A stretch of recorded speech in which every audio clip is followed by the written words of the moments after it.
to improve the golden moment of opportunities and catch the good that is in our reach is a great art of life. A very warm good afternoon to galaxy of intellectuals, dignitaries, eminent speaker, Principal Ma'am, Pradeep Joshi sir, Dr. Jitendra Pathi sir, faculty members, and my dear student. I, Dr. Rana Jadhav, feel privileged and absolute pleasure to extend a heartiest welcome to each of you present here at the great event IUPAC Global Women Breakfast 2024, the international seminar on catalyzing diversity in the science. Global Women Breakfast is initiative taken by IUPAC every year. Department of Chemistry ISR IPS Academy is hosting this event under collaboration with IUPAC and Association of Chemistry Teacher TIFR Mumbai from last 3 years with great zeal and enthusiasm, which results in the successful execution of the event. This event is organized every year all over the world in more than 100 countries on the same date. Today, to grace this event, we are honored to have with us eminent speakers who have made meaningful contribution in the field of science. Today, we have with us Dr. Apurv K. Das, Professor IIT Indore, Dr. Sufa Hungabua, Faculty of Science, Cathedral University, Bangkok, Thailand, Dr. Yogendra K. Mishra, Southern University, Denmark, Germany, Dr. Shelja Singh, Professor Jawaharlal Nehru University, New Delhi, and Dr. Bipul Shah, Bureau Member, IUPAC, Pune. Some of the guests are going to join us online.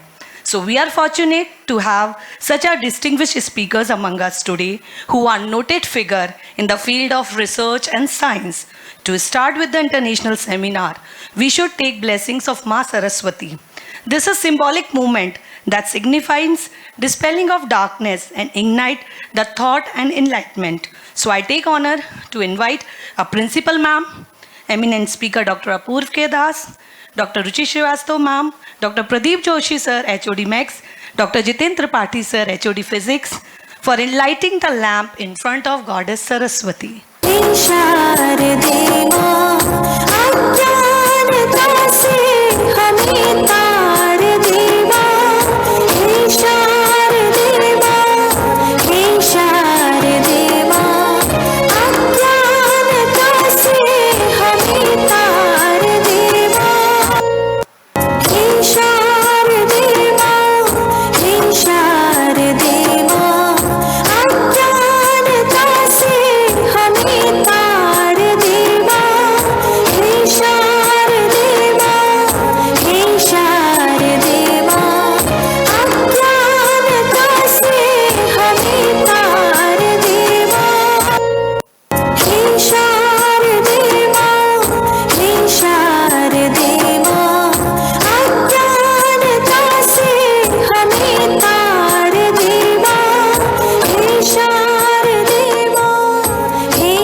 Witnessing the lamp being light may it inspire us all.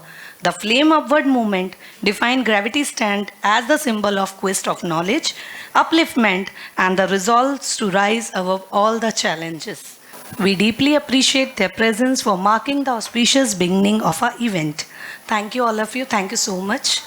Now, further moving with the program, I request Dr. Premlata Gupta Ma'am, Principal IPS Academy, to present floral welcome to our guest, Dr. Apurv K. Das, as a token of gratitude.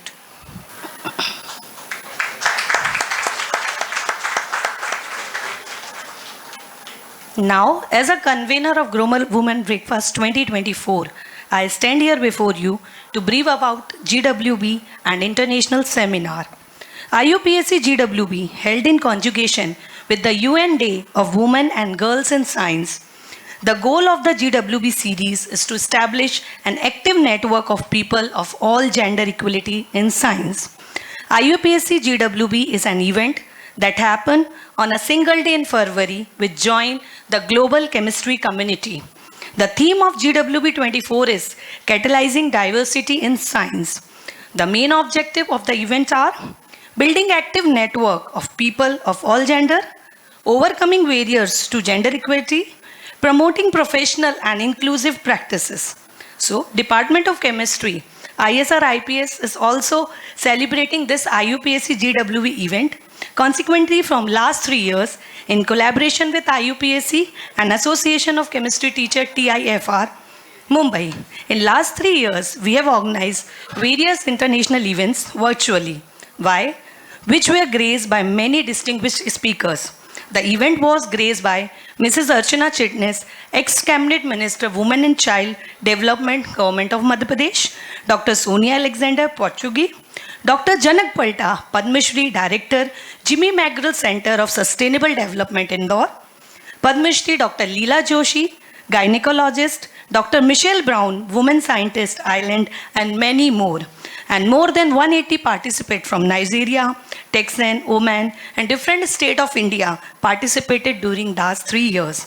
So in continuation of this year also, we are organizing international seminar on the topic Catalyzing Diversity in Sciences this year, a field that has profound impact on global women breakfast.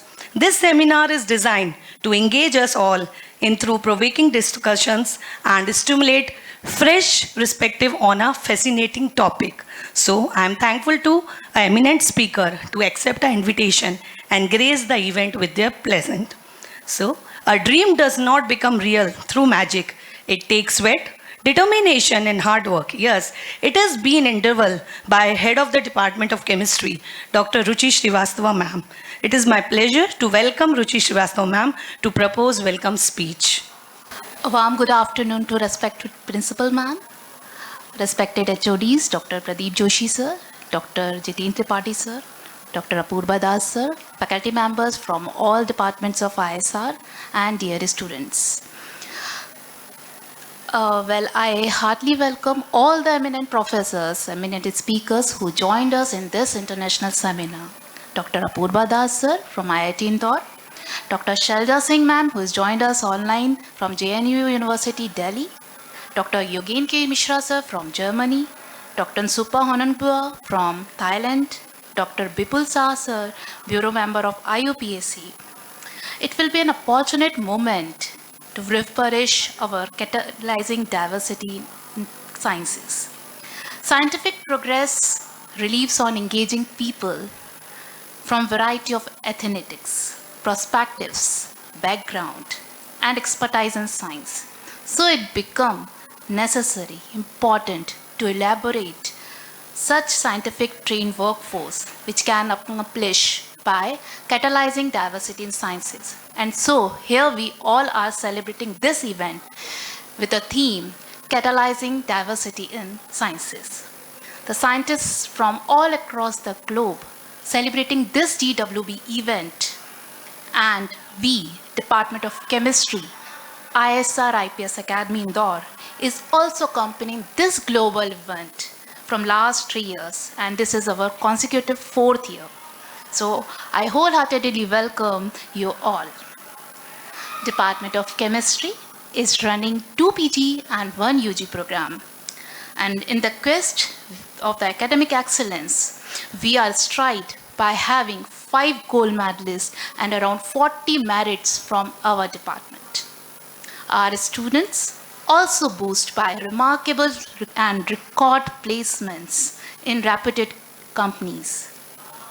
Our students also put hard efforts in research also. They are undergoing some research project from here and also present that research projects work in international and national conferences. Also publish research articles with their mentor faculty members. Departments is a approved research center from DAVV. We have total 5 research supervisors and 2 PhDs have been awarded, and remaining are working under the cutting edge research by diverse fields of chemical sciences. We have 1 government funded research project from MapCost and 2 are submitted in SERB and Royal Society of Chemistry also. We have around more than 40 research publications, 3 patents, 8 research accolades with our name. We also distinguish ourselves by imparting training on instruments, on sophisticated instruments, I must say, to the students. Also, we organize several international and national events all around the years. So, once again, my heartfelt thanks is to all respected dignitaries present over here. Welcome you, Apurva sir, and thanks for coming. Take out your busy schedule. Thank you so much, sir. Thank you, ma'am. Thank you, Ruchi ma'am, for your informative speech. It was amazing. A pessimist complain about the wind, an optimist try to change it, and the leader adjusts the sail. The sail for this particular notion were adjusted by a person who is not only a great motivation to all of us, but a visionary to bring together this event. She is none other than a principal ma'am. So I took privilege of requesting our principal ma'am to say few words to the assembled gathering. Ma'am, please. Good afternoon to all dignitaries present, both in person and head of the departments, dear faculty members and students. On behalf of the IPS Academy, I heartily welcome our eminent guest and speaker, Professor Apop K. Das from IIT, and other speakers from the globe on catalyzing diversity in science in auspicious occasion of Global Women Breakfast is going to organize by Department of Chemistry. I must congratulate Department of Chemistry, head of the department, convener, and other faculty members. I would like to give some information about IPS Academy.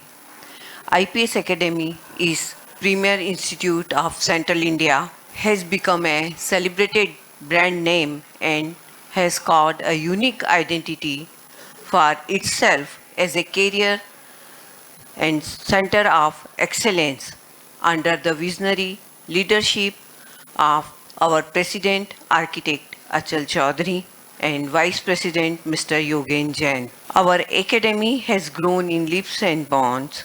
The academy with 16 colleges, 80 courses, more than 500 teachers and 10,000 plus students boasts a unique, marvelous infrastructure spread over 60 acres of lush green terrain.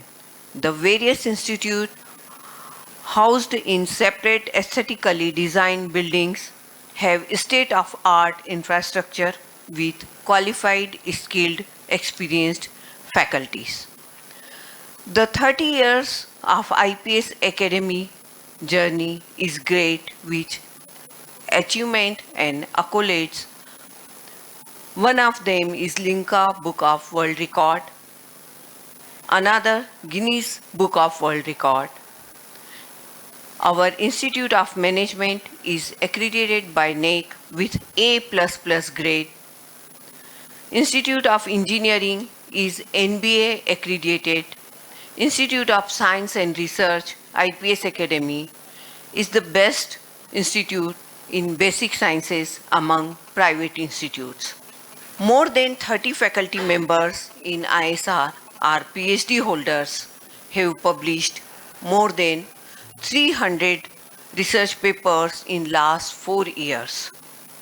We have MEPCOST, IUCDAE, self-funded research projects. Our placements is HOD chemistry already told about the placement. We have very good placement. Our 2 departments are recognized research centers by DAVV. Here are about 16 supervisors who are guiding PhD students and 25 PhD pursuing students are registered. Global Women Breakfast is initiated by IUPAC to encourage men and women to empower science globally. This grand event is celebrated by whole chemistry fraternity all over the world. On this occasion, I would like to emphasize that we must ensure that women's participation in science and innovation is not the exception but becomes the norms. The main aim of IUPAC to organize such event is to empower the diversity in scientific world by motivating and encouraging women to take up scientific studies, contribute to the innovation and research. I believe great decisions come from gathering and value diverse perspectives. There is well-known saying in India, Yatra Naryastu Pujante Ramante Tatra Devata. Where women are worshipped, there the god rejoices. This is the core ideology of Indian mythology. At IPS Academy, specifically in ISR, we are having more than 60% staff who are women. Moreover, the key positions in IPSA are also held by women. The n number of research articles published by ISR by women scientists. These are the proofs that we empower diversity here. The great scientist, Madam Curie said, I was taught that the way of progress was neither swift nor easy. So the women in all the forms are ready to carry out the tough task of scientific development and innovation. Thank you very much.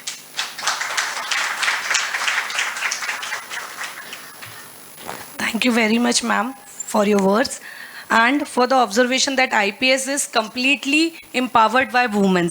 So, a round applause to IPS Academy. The fragrance of flower is spread only in the direction of the wind, but the goodness of a person is spread in all direction. We are delighted to have Dr. Apurva K. Das, Professor IIT Indore, as an eminent speaker among us in this event. I take pleasure to introduce the Sir. Sir is a professor in IIT Indore. The research area of Sir is supramolecule organic chemistry, bioinorganic chemistry. Sir has published many research papers in reputed international journals with very high impact factor. So I request Sir to please deliver his talk. Please, Sir.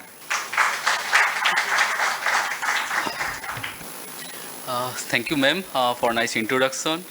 So first, I would like to thank Professor Srivastav for the invitation. And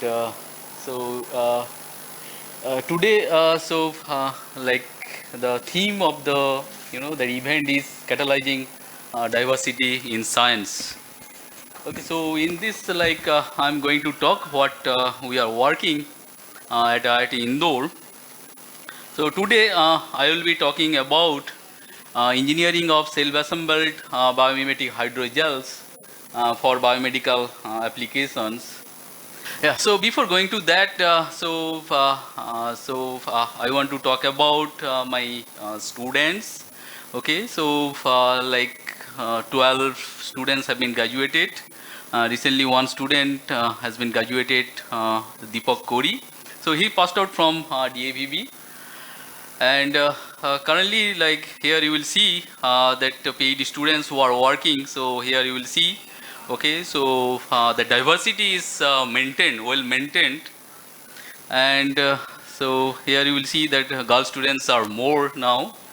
And of course, as I will be talking about my research work, our research work, so that collaborations, so that I took help from other faculty members, so that is also more important.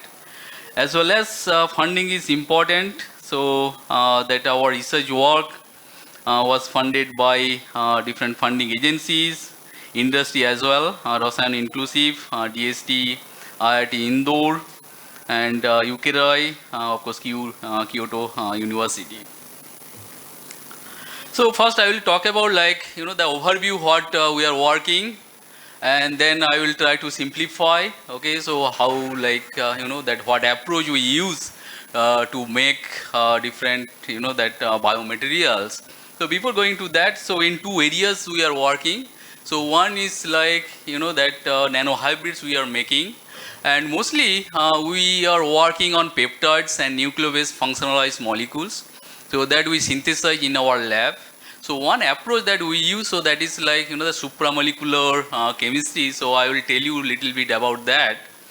And mostly that peptides, so that we just functionalize and that we use to make different nanohybrids.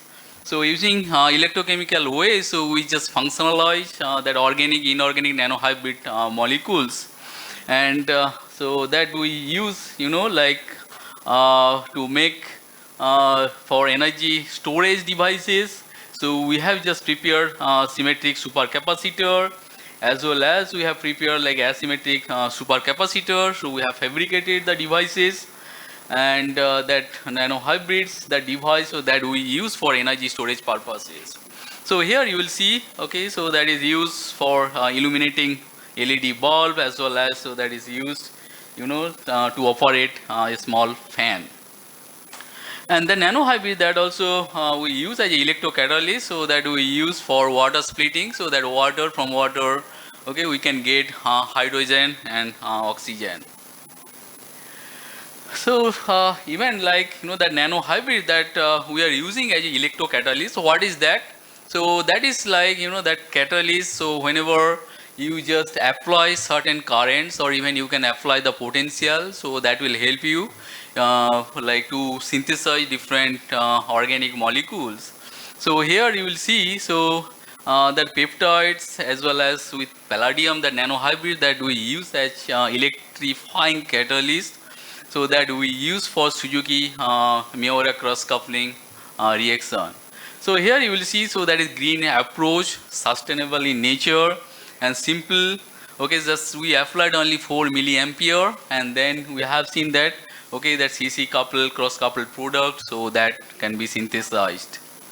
As well as that electrocatalyst that we use for that water splitting, and that we use for urea oxidation reaction, oxygen evolution reactions, as well as that we use for hydrogen evolution reaction.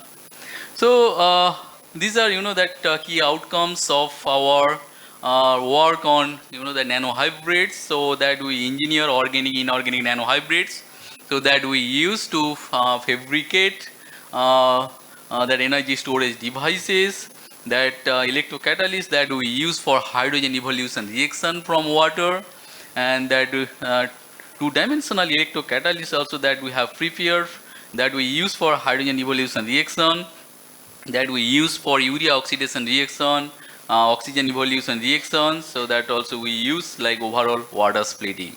And we also have like certain that research interest. So our research interest is like to develop and fabricate flexible micro supercapacitors, so that can be used as wearable devices. And our approach is like to develop sustainable electrocatalysts, so that can be used for clean hydrogen generation, so to meet like energy demand. As well as our also interest is like to develop sustainable electrocatalysts for generation of ammonia from nitrogen, and for the reduction of carbon dioxide. So in another area, so we are working on that peptide based molecules for the investigation of synthetic that peptide molecules towards drug discovery.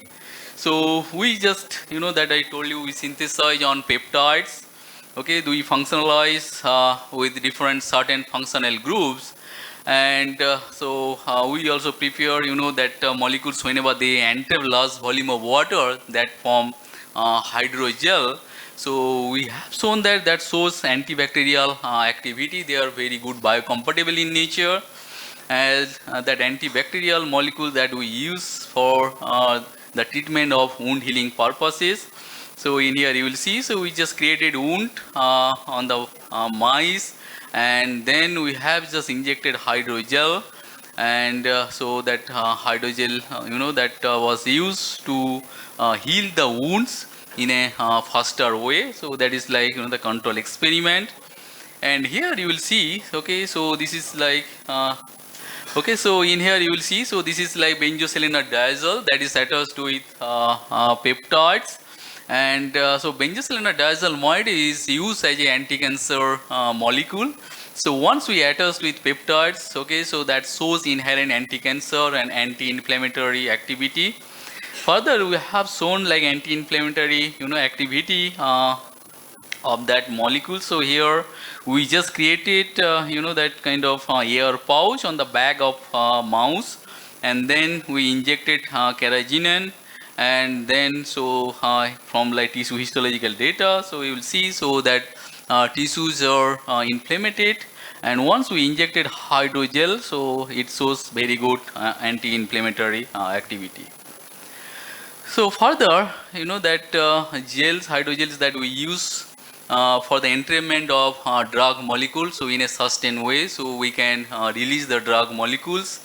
And in here, that tetra arm, that fake tetramine we use, and then we just prepare G quadruplex hydrogel. So once we tune the pH, so then that the drug molecule that released. Another approach is like, that bioink. So what is bioink? So whenever you just mix gels with cells, okay, so that will help you to, form a bioink that is called. So if you can print, so it has like several applications. I will tell you a little bit about that. So once you can print, then you can make, that different kind of printable architectures, and that can be used for several purposes. So, like we have shown that, okay, so that peptide molecule that shows antibacterial activity, and that also shows anti-cancer and anti-inflammatory activity. So, we have prepared like biocompatible bioink, so that can be used in 3D bioprinting, and the biocompatible peptide hydrogel, so that can be used for sustained drug delivery. So now we are, interested to synthesize different antibiotic molecules. So with one industry in USA that Rasan inclusive have shown. Okay, with that, so we are just preparing different antibiotic molecules. So one molecule is like molnupiravir. So that is one successful drug molecule that is used to treat COVID-19. So already we have developed that synthetic approach. So other drug molecules also. So we are just, optimizing the synthetic procedure. So we, in an affordable price, how that can be, prepared, as well as, so our also goal is like to develop antibacterial, antifungal, like different kind of molecules, as well as if we can make hydrogel, so that can be used to treat, wound healing and delivery of drug molecules. Now just come to like, that second part, like we just make, the hydrogels, and what are, the gels. So at daily life, we just use different gels. One example is like, the toothpaste is there, different edible gels, so that we just use. So that hydrogel, so that can be used, as a biomaterial, because this is soft in nature, and it has, that solid-like and liquid-like properties, and that hydrogel, so they are like, that three-dimensional polymeric networks, because of like physical cross-linking and chemical cross-linking. So it can also absorb like more than 90%, even certain cases, that organic content, organic molecule is like less than 1% weight by volume, and water content is like more than 99% weight by volume. And that there are certain cases they are biocompatible in nature, as we are working on like peptides and nuclear-based functionalized molecules. So they are biomolecules, so they show very good biocompatibility. Whenever they just dry, they just ring each other, and so they are, that responsive towards external stimuli. So if you can increase the temperature, or if you just change the pH, so that gel that will turn back to, the solution. As I told you, our group is working on supramolecular chemistry. So one concept is like cell assembly. So what is cell assembly? So this is a spontaneous process where, that molecule, they just assemble themselves and they can form, different architecture. So coming to that, so that if you see, okay, so now you can, recall this architect. So that was commissioned by Asuka. So Sachi Stupa. So here you will see, okay, so there are like number of bricks they are arranged, and then dome type of structure is formed. So whenever you build, that your house, so then you just use cement as well as sand. So that is used as your adhesive. and then you can make bigger architecture. So if you consider, that one brick is your one molecule, if you can arrange one by one, then you can make, the different architecture. So that concept of self-assembly is same. So it is kind of, like organization of your molecules. And for that, so one important parameter is like non-covalent interactions. So they are responsible, in molecular self-assembly. So in your non-covalent interactions, one important interaction is your hydrogen bonding. So if you have any donor that is attached with your hydrogen, and if you have like another acceptor molecule, so that hydrogen, so that will form your hydrogen bond, and the energy is very weak. And compared to your, covalent bond, so that energy is very weak. And apart from that, so there are also other interactions like your hydrophobic interactions, pi-pi stacking interactions, ionic interactions. So those are responsible for the formation of your hydrogel. So that hydrogel has, the different application. Whenever we talk about like biomedical applications, so they can be used, that wound dressing, and even like in contact lens also. So that hydrogels, that can also be used in drug delivery system, tissue engineering, transdermal drug delivery. So it has like several applications. So one, that important term that certain cases you will see that dynamic covalent chemistry. Certain cases you will see that this is called your DCC. And so what is that actually? So apart from your non-covalent interaction, so you can also consider your covalent interaction. So whenever you consider any chemical reaction, if you consider like reversible chemical reaction, okay, so if you just change the condition, so then of course you will see that then certain cases your bond is stable, certain cases your bond transform to your starting material. So there are like certain chemical reactions like click chemistry, last year like because of click chemistry, Nobel Prize was given, and sheep-base cross-linking, boron-ester cross-linking, disulfide bond, okay, so it can form like reduce to thiol, and then once it is oxidized form disulfide. Even like if you consider like sheep base, okay, that if you just use like your aldehyde and amine, so it can form your imine bond. So imine bond is stable in basic conditions, but if you just change the pH at lower pH, so that comes back to your starting material. So that can form, that your aldehyde as well as your imine. So in that way, so that bond is your dynamic in nature. If you change the condition, so then of course your, chemistry will be changed, and then you can tune your chemistry within your materials. So what is the importance of your dynamic covalent chemistry? So once if you just consider your physical cross-linking, once you consider your non-covalent interactions, so that interactions are very weak, so they are shear thinning in nature. So if you consider your hydrogel, if you just shake, so then because of like weak interaction, so they will be degradable in nature. But if you consider your covalent cross-linking, so they are very much stable, then you can tune your gels. But if you consider your dynamic covalent cross-linking, so they are self-healable in nature. So if you just cut the gel and then if you just place them together, so because of your dynamic covalent chemistry and non-covalent interaction, so they will be like self-healable in nature. So I told you, that hydrogel, so it has like huge scope. So and another aspect is like, that bioprinting and bowing. So this is like another your emerging areas. So where your hydrogels are used. So that bowings, what is bowing? So here, that are kind of soft materials, or you can consider hydrogels. So whenever you can mix with cells, other growth factors and drug molecules, and even if you just print them, so they will be printable in nature, and that printed structure, so that can be used for different purposes. So that that gels with your mixing of cells, so that is called your bowings, and then the printer, 3D printer that you can use to print them, so that is called your 3D bioprinter, and it has a huge market. And like by 2027, so it will have market of like expected that 3.3 billion US dollar. So that market is expected.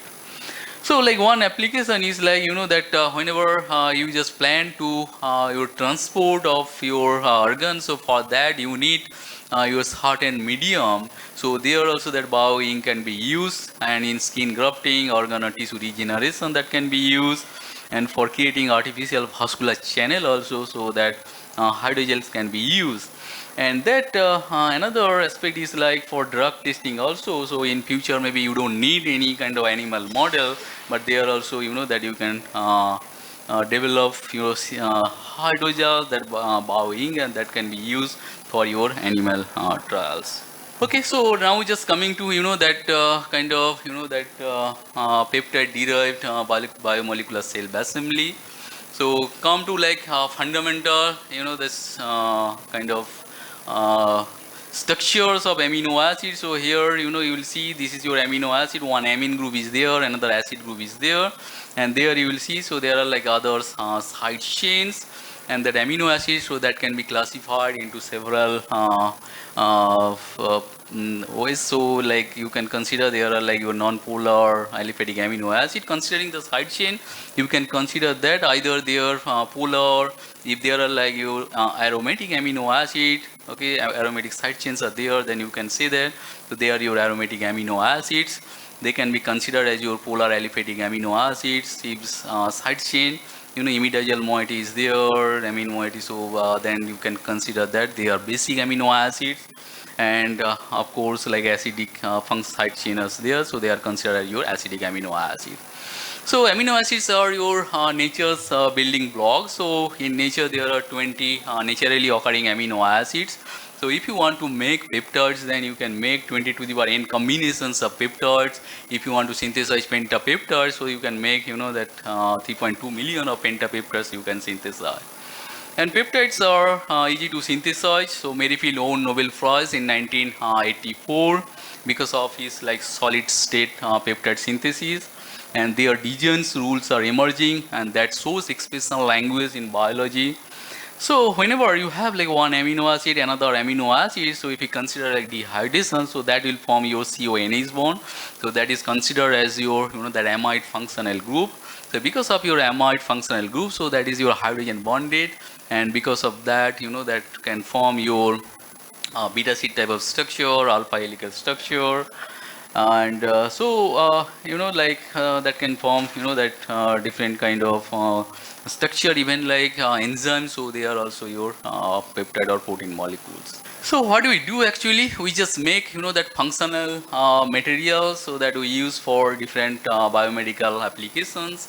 So I told you molecular cell assembly, not only cell assembly, co-assembly that can also be used. So that is used as a the tool and to make your functional materials.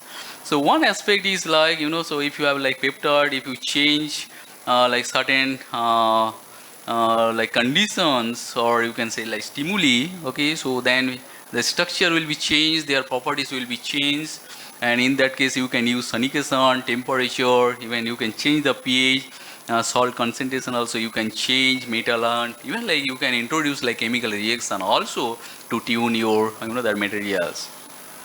So whenever you talk about like chemical reaction, so you can consider like two types of reaction. One is like your bond formation, you can make your chemical bond, okay, or you can consider your that bond breaking reactions. So if you have like unactivated building blocks, so using like bond formation, so that molecules will be formed, further they will cell assemble, and then that can form that your cell assemble structures. So that nanostructure that will form, so that can be used as your functional materials. If you have like that molecule, so if you just remove using chemical reaction, and then your unactivated molecule, so that will be activated, further that can cell assemble, and you can make functional materials. So what do we do? So here you will see that peptides are attached to here succinic acid, so they are called as like peptide bola amphifoils. And in here N-terminus that we protected with naphthalene, anthracene, and then nucleobase also that we use to make that different functional materials. So coming to that, so one approach that we use, so that is called your native chemical ligation. So that is used to make, that kind of longer peptides. You can functionalize the peptide or protein molecules.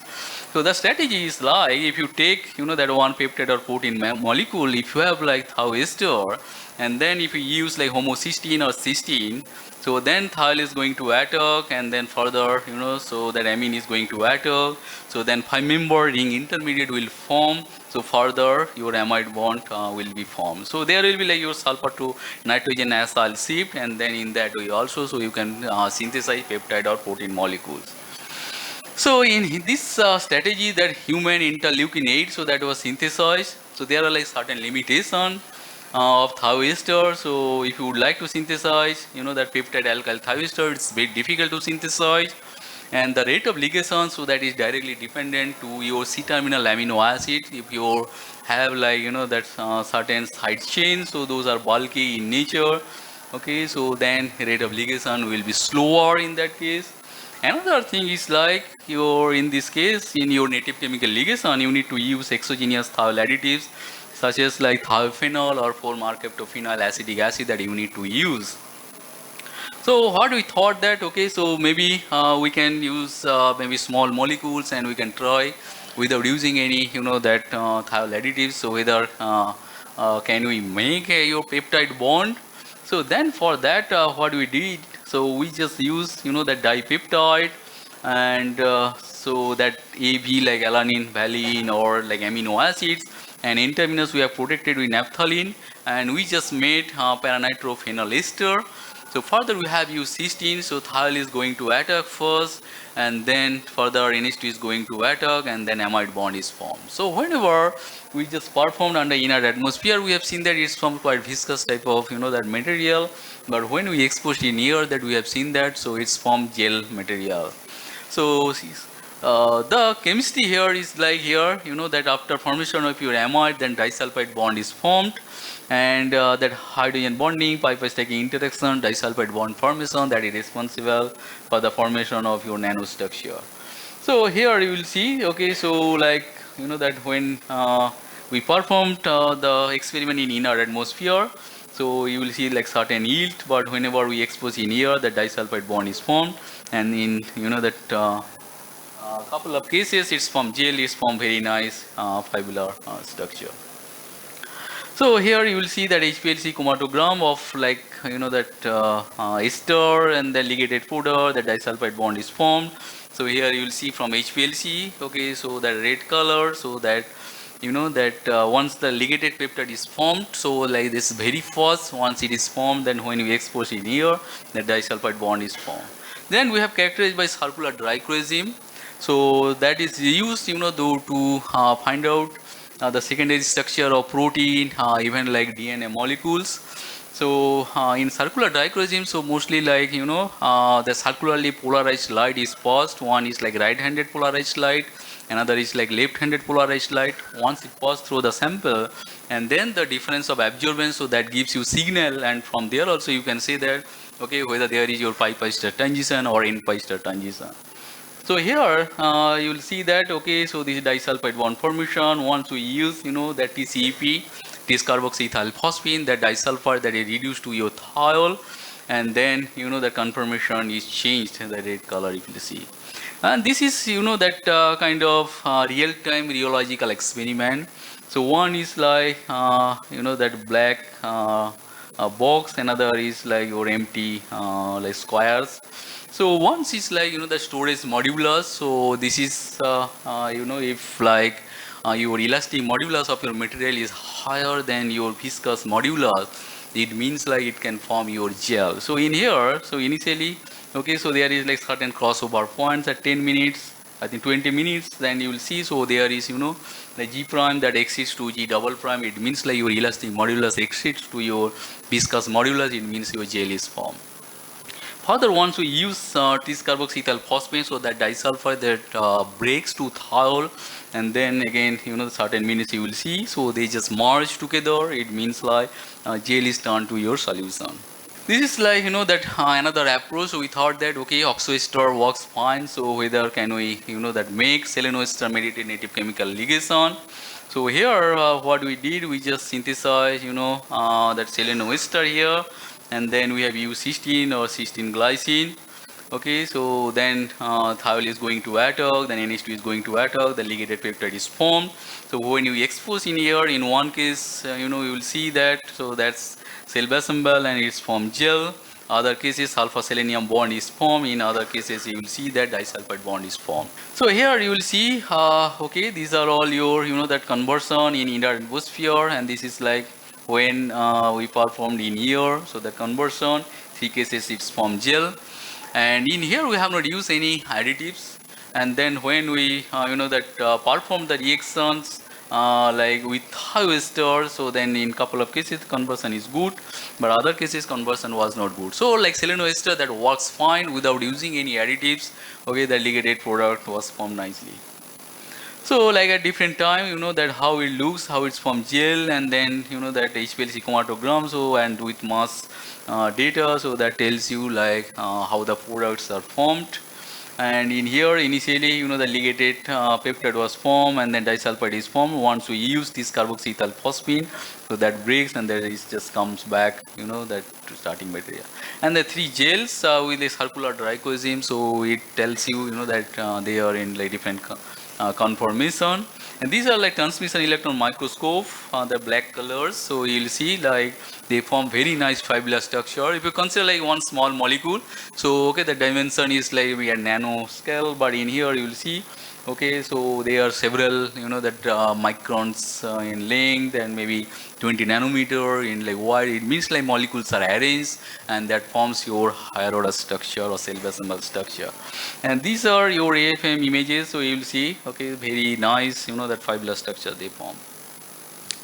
So this is your real-time rheological experiment. So that crossover point tells you, okay, after that time, okay, that disulfide bond is formed, molecules are cell assembled, and that's form, that gels. Once we use this carboxyethyl phosphine, so from like, that crossover points, you will see that, okay, they just merge one by one, and G prime and G double prime, it means like that turns back to your solution.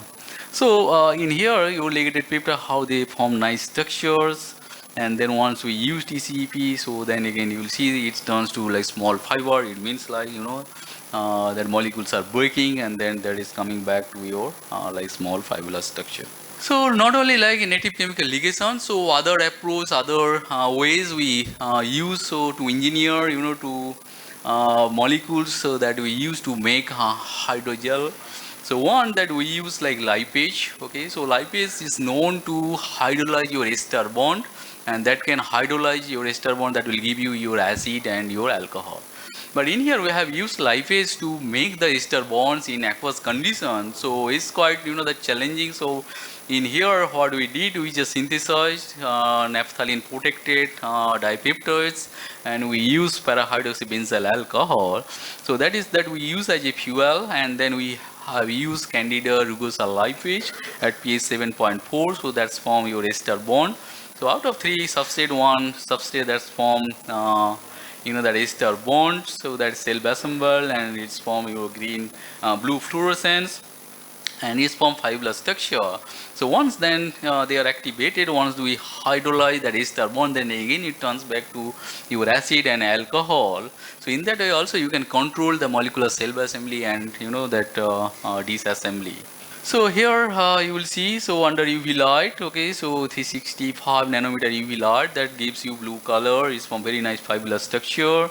It's a confocal image, so it gives you, that very nice fibular structure. This is your HPLC of your, that acid of that peptide, and then once it's formed your ester, okay, so and corresponding your mass spectra, so that tells you that your compound is synthesized.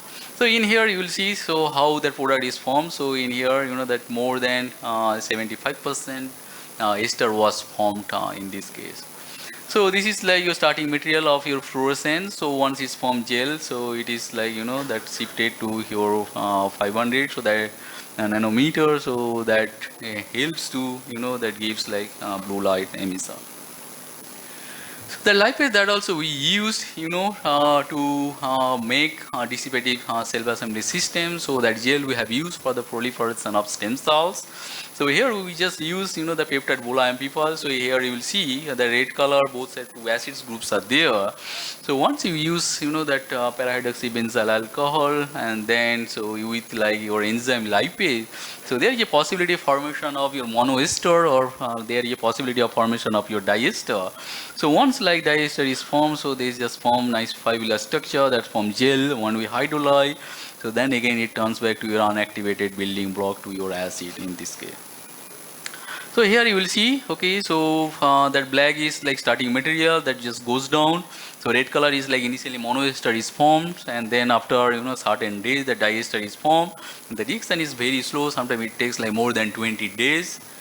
Because like we need to perform in aqueous condition, and in here in second case it looks like that 30 days to convert to get like more than 80% of your diester. This is like another steps 10 experiment. So in here the black color, so that is like G prime, that storage modulus. Another is your that viscous modulus. So whenever you apply a certain stain, so then that gel breaks. Then once you leave, then again that comes back to your gel. Again it gains its like that storage or it's like elastic nature, as well as its viscous nature. And then again that's give you like certain gels. So that gel we have used that for 3D cell culture for the proliferation of stem cell. Not only peptide, we are also working on that nucleoside functionalized molecules, and that is like very easy to tune. And so what we just started, we just use a very simple building block. So that is like guanosine. So here you will see nucleobase is there, and in here that your ribose sugar is there, and in 2' 3' you have like cis diol, and that is used to make that with boronic acid, the boronate ester easily that can be formed. So whenever we just added metal ion with guanosine, then we have seen that, okay, so like it's precipitated out, and that stability is very poor. But when we use that phenyl boronic acid, so using like dynamic boronate ester with in presence of metal ion, it's formed very nice gel, transparent gel, and it shows excellent stability, and easily you can make. So it has that boronate ester based hydrogels have several applications. So that can be used for wound healing purposes, anti-tumor activity, drug delivery, and even energy storage sensors, antibacterial activity also. So they are used nowadays. So coming to that, so we started to make the hydrogel, so that can be used for 3D printing or bioprinting.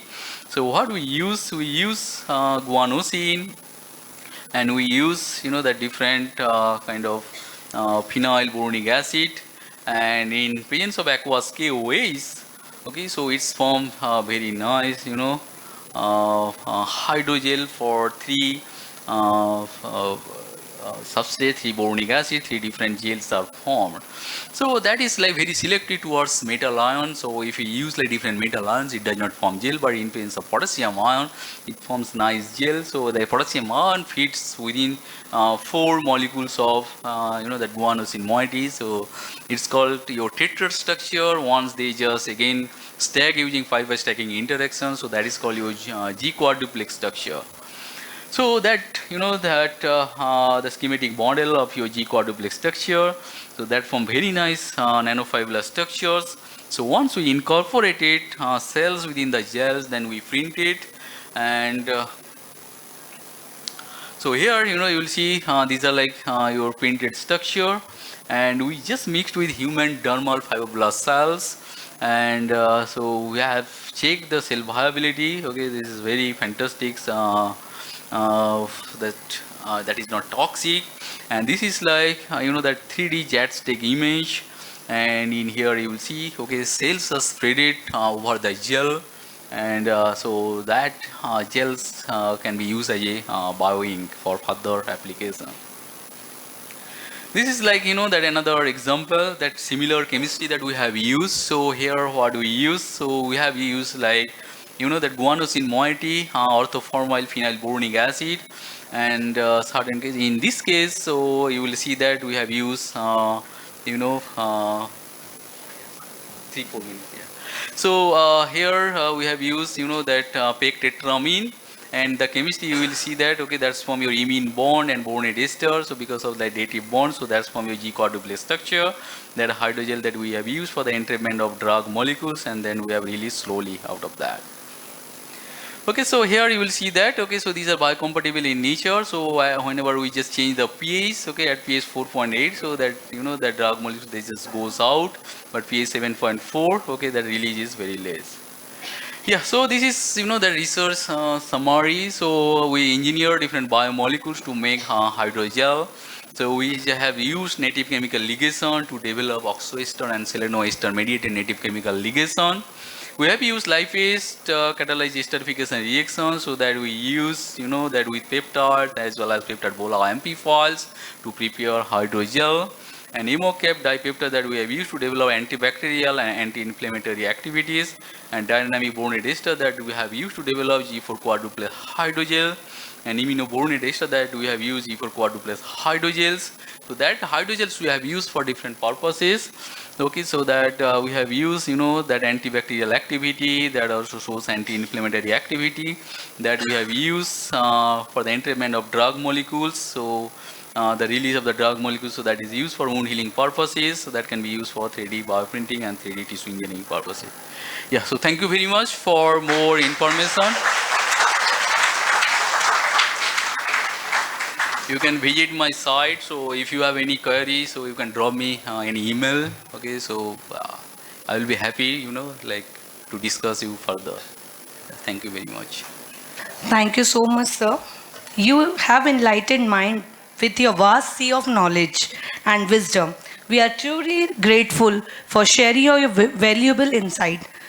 Now, I would like to request Dr. Ruchi Srivastav ma'am, HOD Chemistry, to please present token of thanks to Dr. Apurv K. Das, sir. Sir, please, I request you to come on the stage, please. Okay.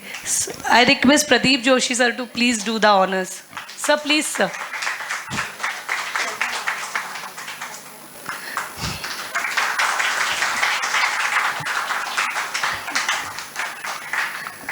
Thank you very much, sir. Thank you, Apurva, sir, for giving us time and a knowledgeful lecture. Thank you so much. We really get this kind of opportunity to listen to the words of great knowledgeable person.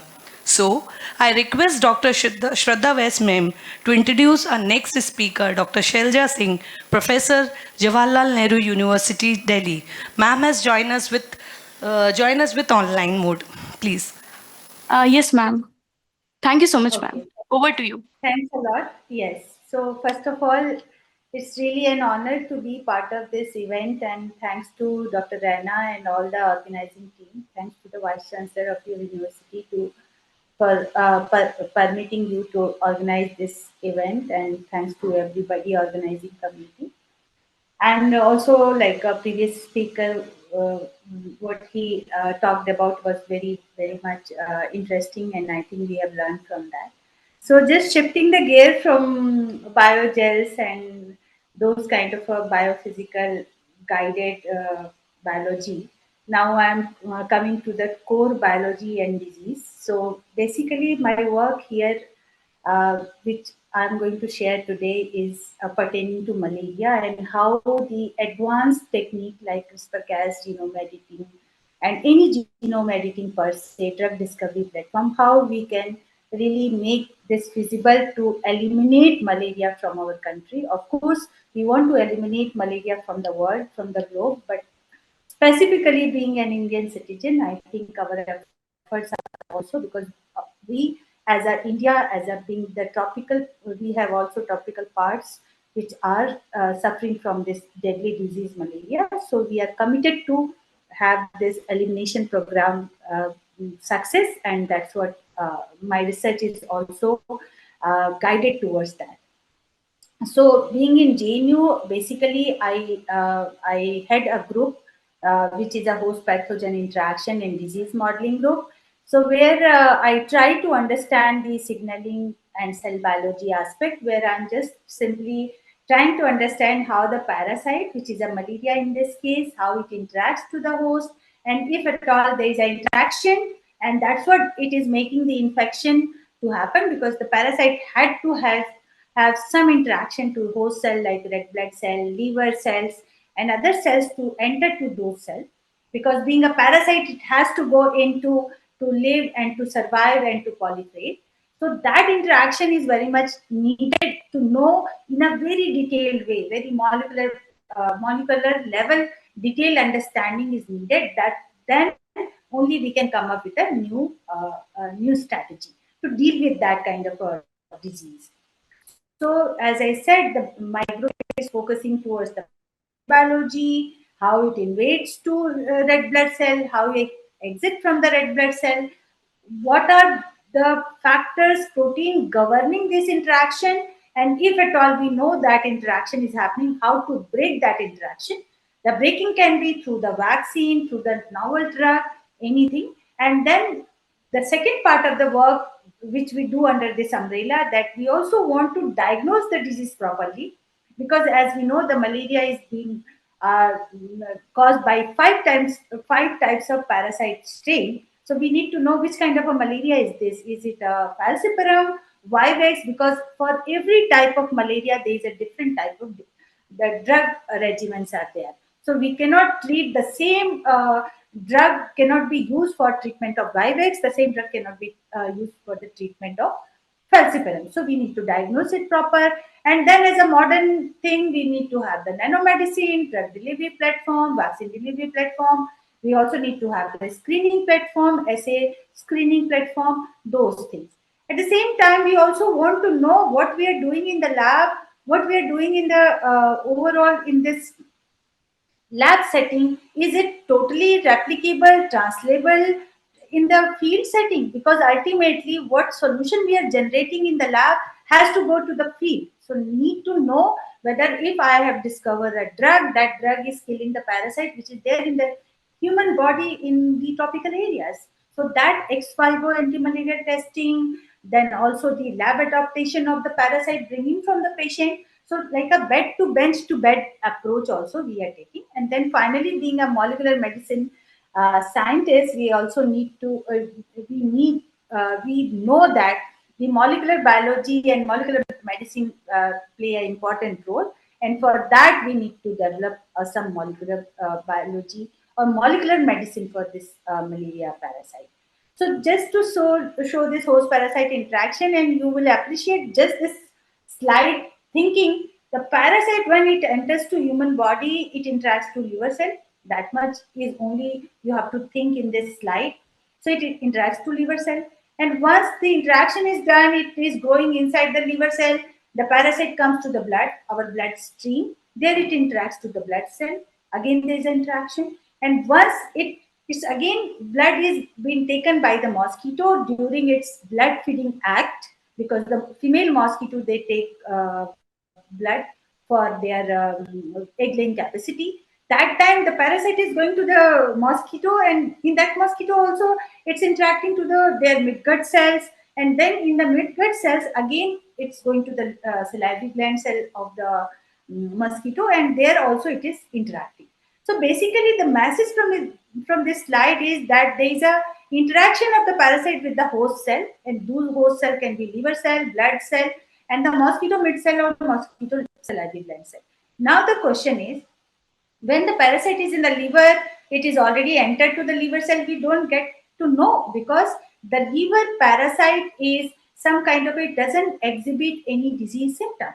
But the parasite, when it comes to the blood stage, then only it gives you the symptoms of malaria, fever, headache, whatever lethality, that is due to the blood cell infection by the malaria parasite. But they need to know how this parasite is going inside the red blood cell, how it is proliferating, how it is exiting, again attacking to new one. So there comes the biology, understanding of this biology, to know what is making this parasite to enter to red blood cell, what making parasite to proliferate, and what making parasite to exit. Because if I will, let's say, buy any drug or any vaccine if I will not allow parasite to enter? That's what the interaction is been broken. Parasite cannot enter. There is infection loss. There is no infection actually. Or if parasite manage to enter, I can have a drug to kill the parasite inside the red blood cell. Or if I don't want parasite, once it's entered to human red blood cell, it should not come out. So that is like I am not allowing parasite to complete the cycle by locking it up. So the locking is also an approach. Not allowing the invasion is approach. And when it is inside the home, inside the host, killing it is also an approach. But just to bring again on your attention that please see in the liver stage, the parasite enters, exit.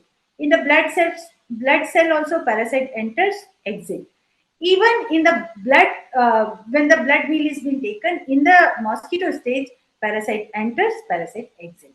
Now, this two phenotype, entry and exit becomes the important, right? So either don't allow to enter, that's a vaccine approach, or don't allow to exit, that's your drug approach. It can also be a vaccine approach. So in that case, we have to understand what is making the parasite for its entry, block it. If you also know what is making parasite to exit, block it. And then that block you want to create through the vaccine or through the drug. So with that kind of approach, the next thing which I am going to show is this slide where slow or what? Is it is in the next slide? Yes. Hello everyone. Is this are you in this exit of merozoid slide? Yes, sir. It's a new slide. Yes.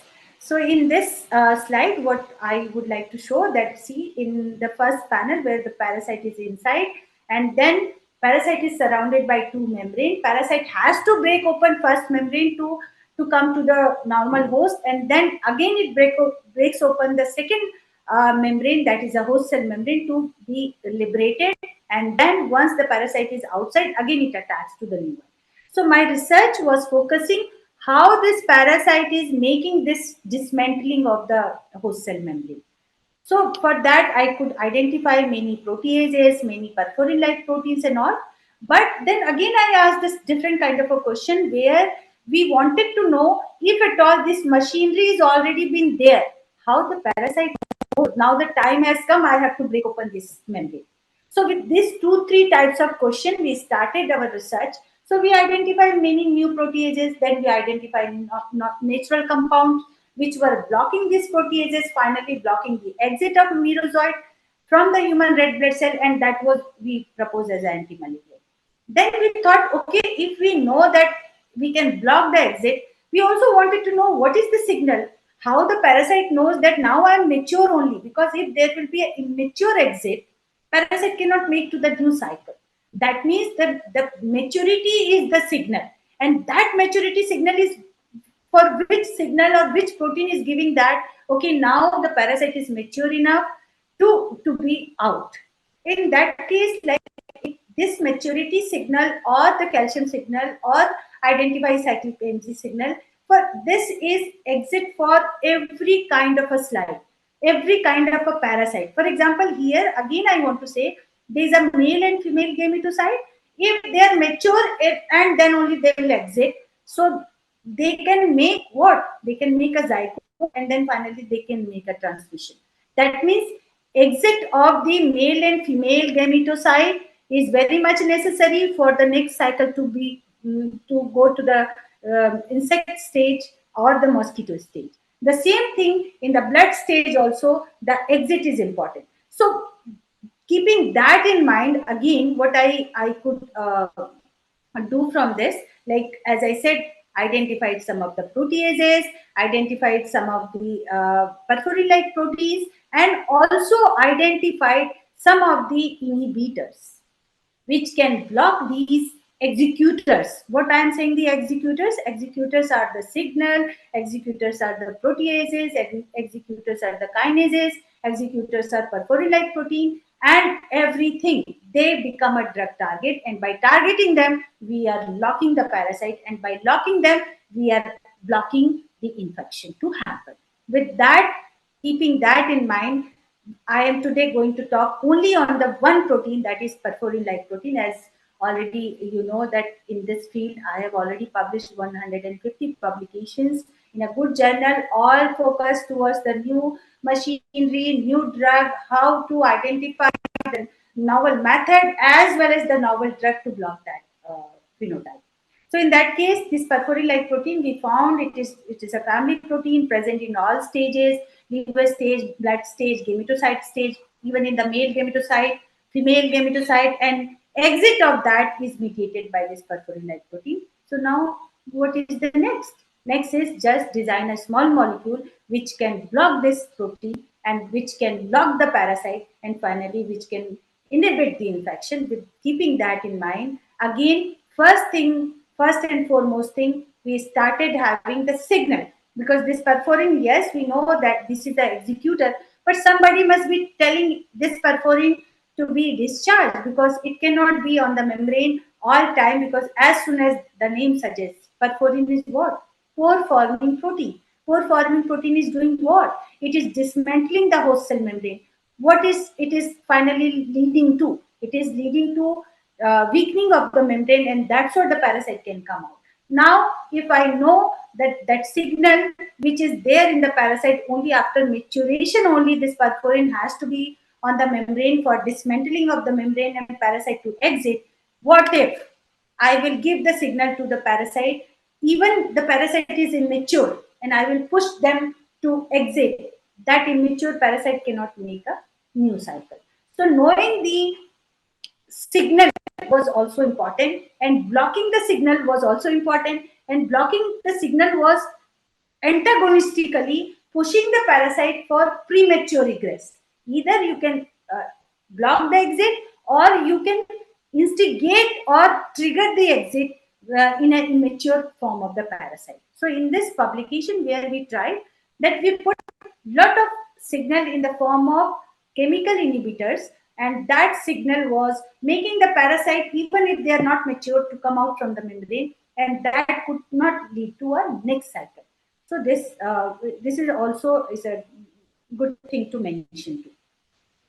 When I talk about all-time exit, I think it's my moral duty to tell all my students and my colleagues that yes, in a real term, when the parasite is there in the human body, basically what it is doing, when we get the malaria fever, what is happening?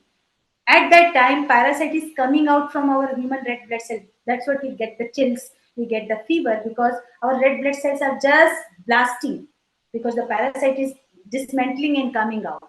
So really how it does so, and keeping that in mind, I really try hard to mimic the similar situation. I took the human malaria parasite under the video microscopy, hours together, days together, I just spent, because I wanted to see this event, how this event happens. And you can see this parasite.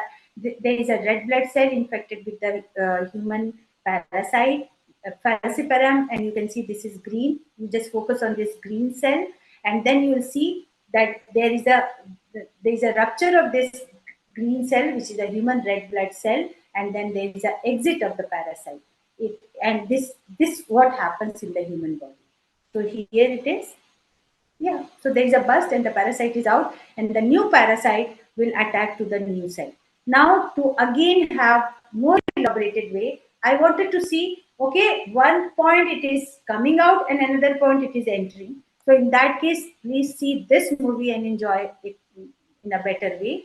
So there was an exit, and then these tiny parasites, they entered to the new red blood cell, and in the new red blood cell, it invaded. And when there is an invasion, there is a new cell invading to our human red blood cell. Human red blood cell will do what? It will try to accommodate, because there is a cell entered to the human red blood cell, and that's what the process of accommodation is called, the echinocytosis. Again, it opens up many questions which we are trying to solve, that how this human red blood cell, what are the molecular machinery which makes this human red blood cell to be so accommodative for the human malaria parasite. Now that once I showed this perforin-like protein is involved in both entry and exit, it is there because it is forming a pore. It also came to my mind that yes, maybe this perforin-like protein, while parasite is there in human body, it has been secreted, and because the parasite is where it is there in our capillary blood capillary, where we have a capillary wall and endothelial cell, and then once a parasite goes to the brain, it is also interacting to the brain endothelium cells. So if at all it is discharging this perforin-like protein, which is at the time of exit, maybe it is some kind of a disturbance to other cells or not. And because I could relate as a scientist that when we get the malaria infection, there is a brain dysfunction, there is an endothelial dysfunction. So to have the answer, why is this dysfunction happening? Why the endothelial cells are not behaving properly? Because one of the reasons which I could give from my research is that maybe this perforin-like protein, which is being secreted from human malaria parasite, that is disturbing those endothelial cells. And for that, you can see here again, this is a human brain endothelial cell where I put the perforin by making it in the E. coli expression system. And then just you can imagine again that if at all the human body having the parasite being discharged this perforin-like protein, if at all it is interacting to the endothelial cell, what it is causing to endothelial cell. And you can see by yourself there is a cell distortion happens, and then there is a blabbing because the cell is not happy to see this foreign protein which is forming a pore, and then finally this blabbing led to the death of the cell. And this is, in this case, it's a brain endothelial cell, but it can also be capillary endothelial cells, which we have done so. Now you can ask the question, what this blabbing is leading to. Yes, it is leading to apoptosis, it is leading to necroptosis. Then all marathon starts after this to have the molecular answer, molecular biology answer. Okay, it is apoptosis, annexin positive, necrosis. I think all of my students and colleagues are very much aware that we ask whether there is a death, but then we ask what kind of a death. And the death is apoptosis, necrosis, necroptosis, and what? So, as a scientist, we also proved yes, it is a necroptosis, mostly towards the necrosis process. And then, as I said, if the perforin-like proteins are being discharged, it should also interact to human red blood cell. And please, here I would like to mention that when the parasite infection happens, we also get anemia, right?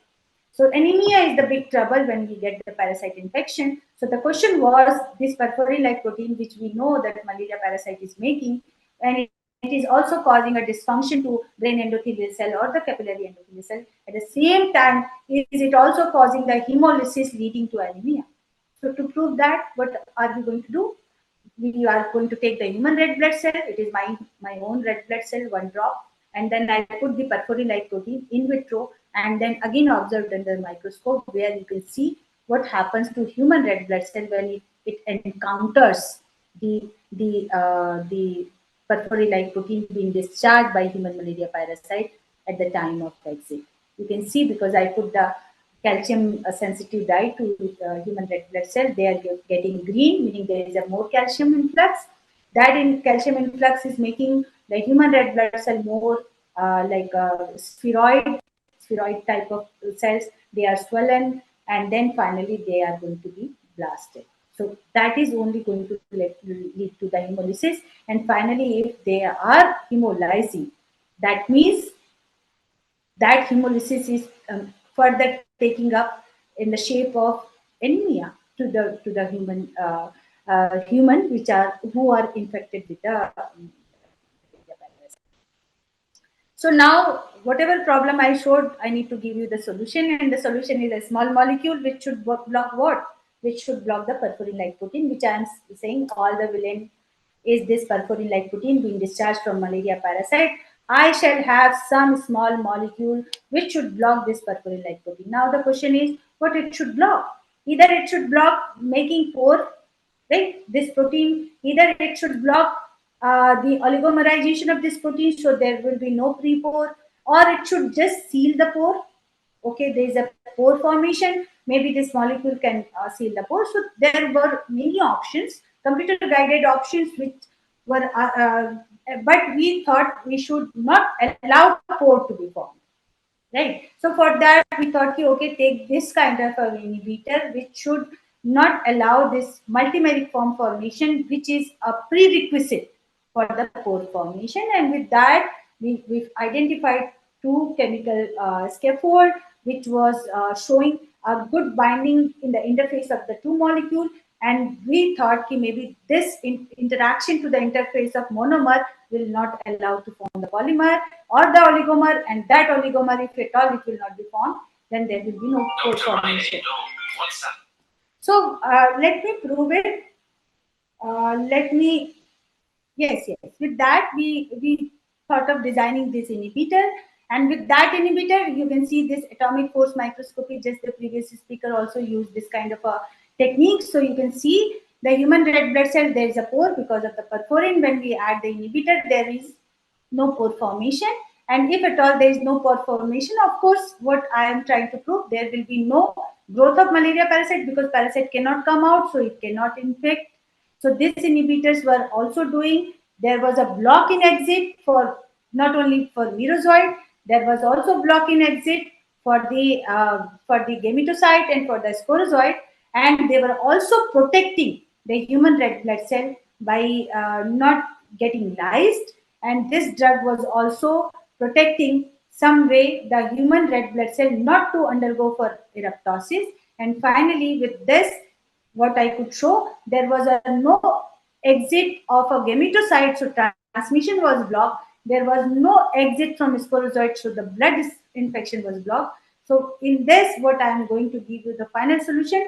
Yes, by blocking this parasite, perforin-like protein, we were achieving all, not only the protection of the human cell, but we were also blocking the inhibition of the growth, right? And then finally, this is also one paper where we could identify what are the downstream, not going to into detail. So trust me, this kind of work which is going to give us the final outcome, where we are going to say that, okay, perforin-like protein, if at all, is a good one to be designing a small molecule. And then, but at the last thing which I really feel proud to show you all, that while working on this kind of thing, we also work towards the enhancement of efficacy of already Nobel Prize winning drug, that is artemisinin, only drug for malaria. But what we could show, and this work is also published in eBiomedicine in Lancet, that by just adding the lobhasm, mechanistically we thought that the artemisinin exerts the ROS formation. ROS formation is iron dependent. So what if lobhasm from the Ayurveda side, if you will add, can we enhance the efficacy? And that's what our work, this work got only the presidential award, where we could show that yes, the age-old artemisinin can be efficaciously enhanced by adding the lobhasm to it. One more point, like by doing some natural compound library, identifying from Nigeria, making some novel compound. These are the regular work which we do. We also do the virtual screening. But one more work which I feel very good about as a scientist, that we could also design that are only this sugar alcohol, which is very much in use as a substitute of sugar. Diabetic people, they take every day. It's nothing, but we could show that it is an anti-malarial. So basically, we know that anti-malarials are very bitter in taste, but by our experiment, by our research, what we could show, just what if we can treat malaria by designing some candies, and that is nothing, just a sugar alcohol. And with that being from the area, I also know what are the traditional practice for malaria. So we could identify some of the small peptides from the red fire ant venom, and then we could show, yes, these are the components present in the that fire ant venom. Because if you know from tribal areas like Bastar, what they do when they get malaria, they go to under the tree and they shake the tree to be bitten by this fire ant, and that's what they get the fever down. Now the question is why they are getting the fever down, because we could identify some of the peptides from that ant venom. And with that, these are my collaborators, national, international, and these are some media reports which are keeping us alive and also keeping us motivated to work, that we are working for the community, we are working as a scientist to fight against malaria. Thank you very much. Thank you so much, ma'am, for your amazing talk and your practices and experiments against malaria. And you are trying to connect it with Ayurveda. So we hope in future our nation will become malaria free. Thank you so much, ma'am, for accepting our invitation in a short notice and an amazing and influential talk with profound knowledge about malaria. Thank you so much, ma'am. Shalja ma'am, thank you so much. Now, moving with the event, we are here with us another speaker, Dr. Vipul Shah, Bureau Member, IUPAC Pune. So I request Dr. Amit Singh Thakur to please introduce our distinguished speaker. Thank you, Rena ma'am. I'm having honor to introduce Dr. Vipul. I'm having the honor to introduce Dr. Vipul Shah. Dr. Vipul Shah is advisor and professor at Indore Group of Institutions, Pune. He is having more than 35 years of experience in chemical and industrial academics. Dr. Vipul Shah is closely associated with the International Union of Pure and Applied Chemistry. Currently, he is elected member of IUPSC Executive Board, which is the highest governing body of IUPSC. Apart from this, he is also a member of various committees of IUPSC. Dr. Shah is editorial advisor board member of various international journals. He was also a principal investigator and member of the steering committee of Government of India sponsored New Millennium Indian Technology Leadership Initiative project by the Government of India. Dr. Shah is invited as chairperson and resource person in various conferences, workshops, and seminars throughout the world. He has visited or he has delivered his lectures in USA, Canada, France, Japan, etc. He has carried out research with one of the Nobel laureate, Professor Derek Barton. He has been awarded with Homi Bhabha Gold Medal by Government of India. And he will be discussing us with best practices of encouraging women scientists in Indian organization. I welcome you, sir. Audience, be patient. All the lectures are short. So be here with us. Thank you, sir. See, over to you, sir, please. Thank you. Thank you. Thank you. We heard very nice talks on technical subjects from two eminent speakers since I joined. Today is the Global Women's Breakfast GWB program. So I'm not going to speak any subject. So I'm encouraging women scientists in Indian organizations. Before I go to my talk, I would first of all like to highlight of GWB 2024 that record number of events by a single country out of 70 countries. This is India, and India has broken its record with 78 events. Congratulations to India. This is from Dr. L. McConnell, USA, co-chair of GWB 2024. So let us give a big round of applause for this achievement. We may not be global leader in many areas, but in this organizing this Global Women's Breakfast, we are world's #1. And credit goes to Professor Vijendra Singh, because he was the national coordinator for organizing these events in India. And I encouraged him, I supported him, and he has done a wonderful job.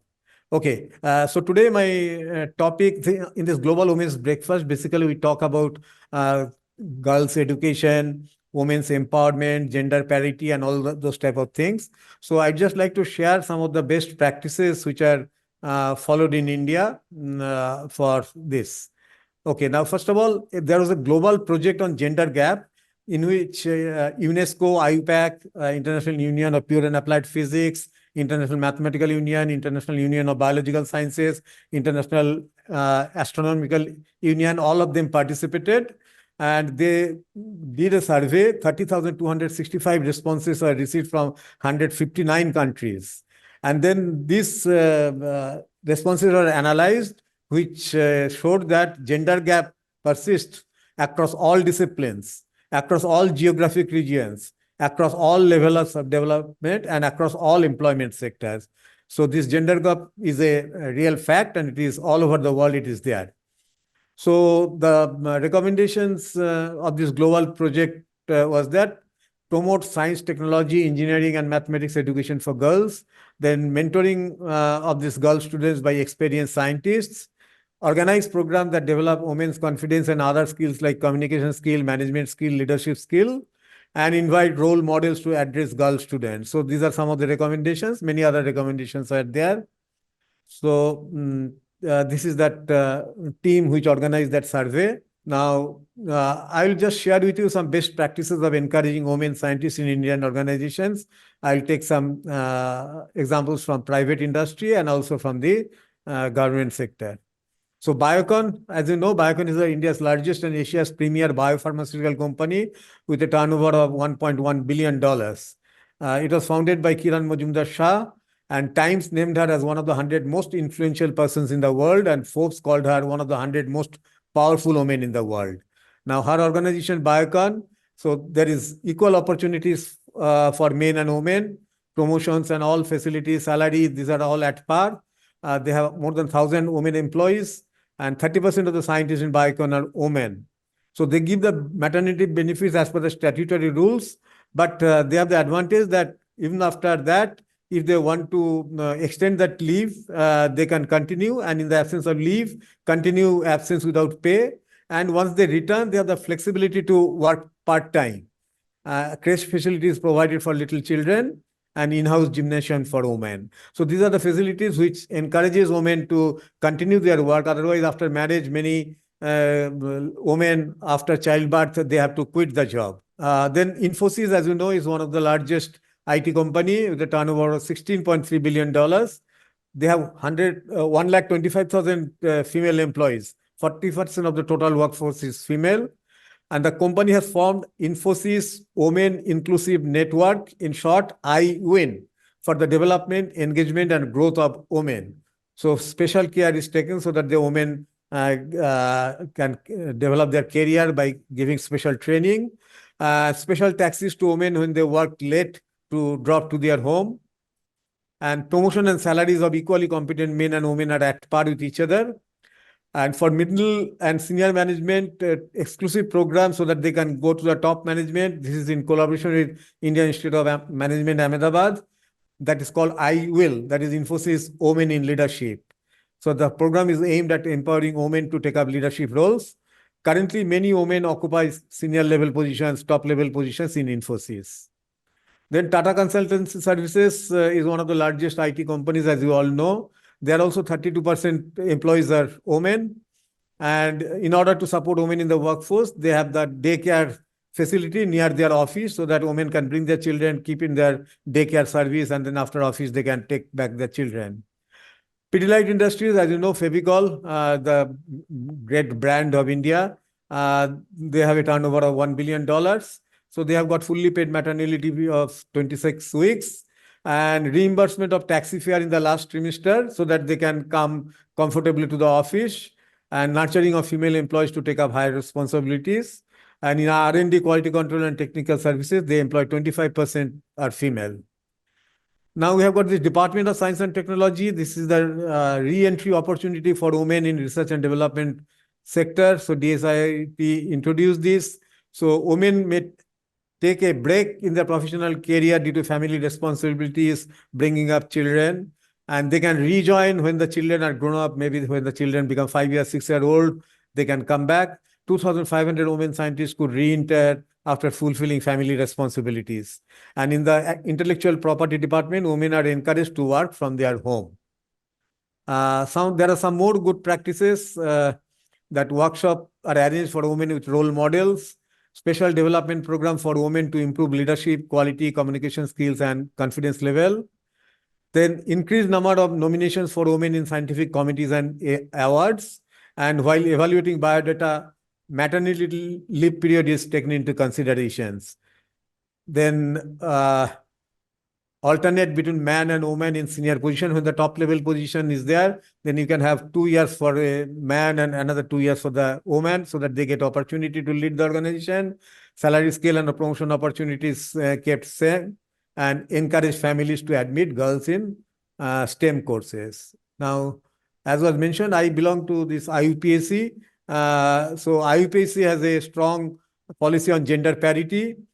So in the last decade, 2 women scientists became IUPAC president, which is the highest positions in IUPAC, a 104 years organization.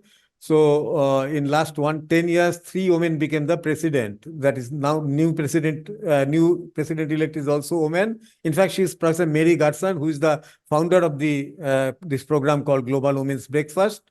And IUPAC sponsored conferences must have gender equity in the composition of the committees, speakers, and members of the International Advisory Board. So if IUPAC wants to sponsor a conference, then in the committee, in the top level positions, there should be equal number of men and women.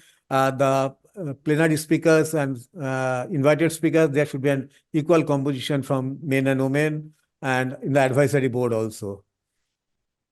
So this is from B.R. Ambedkar. I measure the progress of community by the degree of progress which women have achieved. And this is from Kofi Annan, former Secretary General of United Nations. Gender equality is more than a goal in itself. It is a precondition for meeting the challenge of reducing poverty, promoting sustainable development, and building good governance. So this is a Bengali poem translated in English, one paragraph. I sing the song of equality, everything that is great in the world, all the works beneficial and good, half must be credited to woman, and to man, half only we should. So they look at things and ask me why, but I dream of things that never were. And I say, why not? So I dream of a day when there will be gender equity in India and our country will become world leader in science, technology, and many areas. And this is Mary Curie. Life is not easy for any of us, but what of that? We must have perseverance and above all confidence in ourselves. We must believe that we are gifted for something and that this thing must be attained. And to end on a lighter note, it is important for us to recognize and celebrate our heroes and sheroes. Thank you. Thank you so much, sir. And I believe there will be a day when there will be gender equality and your dream will come true. And all our support are there with you. Thank you. Thank you so much, sir, for joining us and giving your time from a busy schedule, because this event is being celebrated worldwide and I think you have to join many places. So thank you, sir. Thank you for your time. Thank you so much, sir. Thank you, Vipul, sir. Thank you. Okay. Now with us, joining a speaker right straight from Thailand. So I take privilege to welcome Professor Supa Hungabua, Faculty of Science, Bangkok, Thailand. Hello, good afternoon, ma'am. Yes, good afternoon. Thank you very much. Ma'am, welcome in Global Women Breakfast, an international seminar. Ma'am journey is a testament to the fact that hard work, determination, and dedication can lead to great success. And I'm honored to introduce Professor Supa from Bangkok. Ma'am has pursued postdoctoral in the area of 3D QSAR, advanced technique for drug design. She has been academic member as professor at Department of Chemistry, Kestar University, Secretary General of Asian Chemical Congress. Ma'am obtained several awards and recognition as Young Scientist Award, Laureate for Women in Science, and many more. The achievement of ma'am is so much that it will take an hour to complete it. So, ma'am is interested in drug design research, computational drug discovery platform. Ma'am has published about 170 research publications in international repute journal. And I request ma'am to please share her knowledge with us. Over to you, ma'am, please. Thank you very much for your kind introduction. And I will share my slide. I hope that you all can see my slide. Is that okay? Yes. First of all, I would like to thank the head of Department of Chemistry, ISR IPS Academy Indore, Dr. Ruchi Sriwastana, okay, for your kind invitation. And distinguished guests, ladies and gentlemen, good afternoon. It's my great pleasure to join the Global Women Breakfast 2024 today. And what I would like to share with you is something that happened right now and also the future. So I would like to share my thought a little bit about the quantum computer, which is the catalyst for computer-aided drug design and discovery. I hope that it might be useful for the young people also here in this audience. My research work concerning drug discovery research, which I mainly use the computer-aided molecular design for drug discovery research, and also engage with the biological physical experimental platform. And I have extended my research to design and study on the structure and electronic properties of materials, which are really tough work and needs the high performance computing. Okay. So if we look at the top 10 emerging technologies in chemistry, which has been announced by IUPAC last year, 2023, there are 10 of top 10 emerging technology. And right now they are searching for this year, 2024 top 10, okay? And the nomination can be submitted by March next month.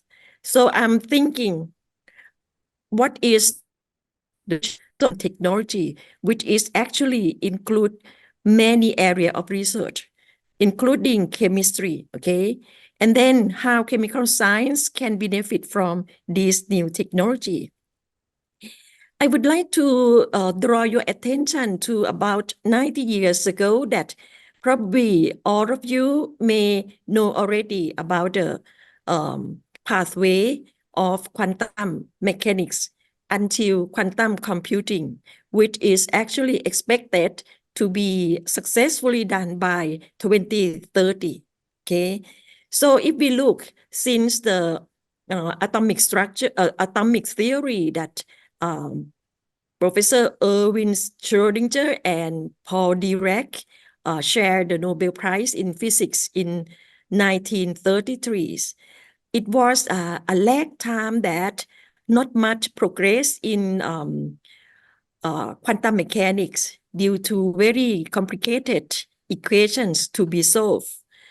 And in 1981, that in terms of chemical reactions, Professor Fukui from Japan and Professor Hoffman shared the Nobel Prize in chemistry that they developed independently concern the cause of chemical reactions.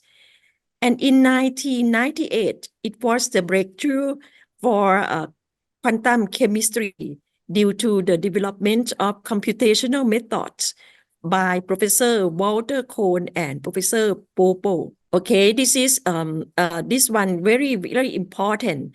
And later on in the year 2013, 3 Nobel laureates who shared the Nobel Prize due to the development of multi-scale models for complexes chemical system.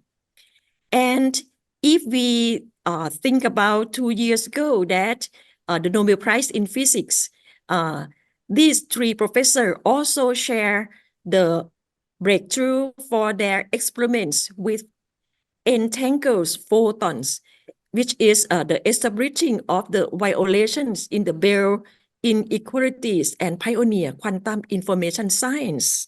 So this is the very exciting research for quantum computing right now. And just last year, Nobel Prize in Physics that also showed their excellent work based on the experimental method that generate the second pulse of light for the study of electron dynamics in matters. So we are chemists mostly. So we think about the materials and think about the atomic structure and may think about the photon. And everything can be done, okay, based on this Nobel laureate in 1999, Professor Ahmed Sawai, who followed the electronic chemical reaction based on femtosecond spectroscopy. So this picture make us the picture of the development of quantum computer at the moment. And you can see that if we can use quantum mechanics or quantum chemical calculations, these can give us, okay, some insight, okay, not only numbers.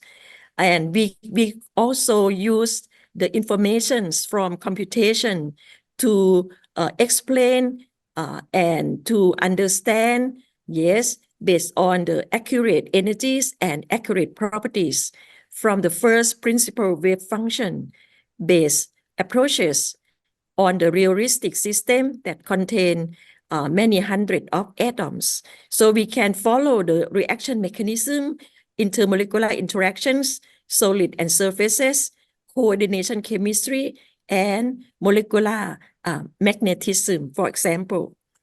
So if we look at the comparison between the classical computing and quantum computing, you may think about the calculation is based on qubit, which can represent the 0 and 1 at the same time, which different from the classical computing that based on the transistor, which can represent either 0 or 1, okay? However, the limitation of quantum computing can be limited due to some error might be happened, but in the same time, classical computer can provide the low errors, okay?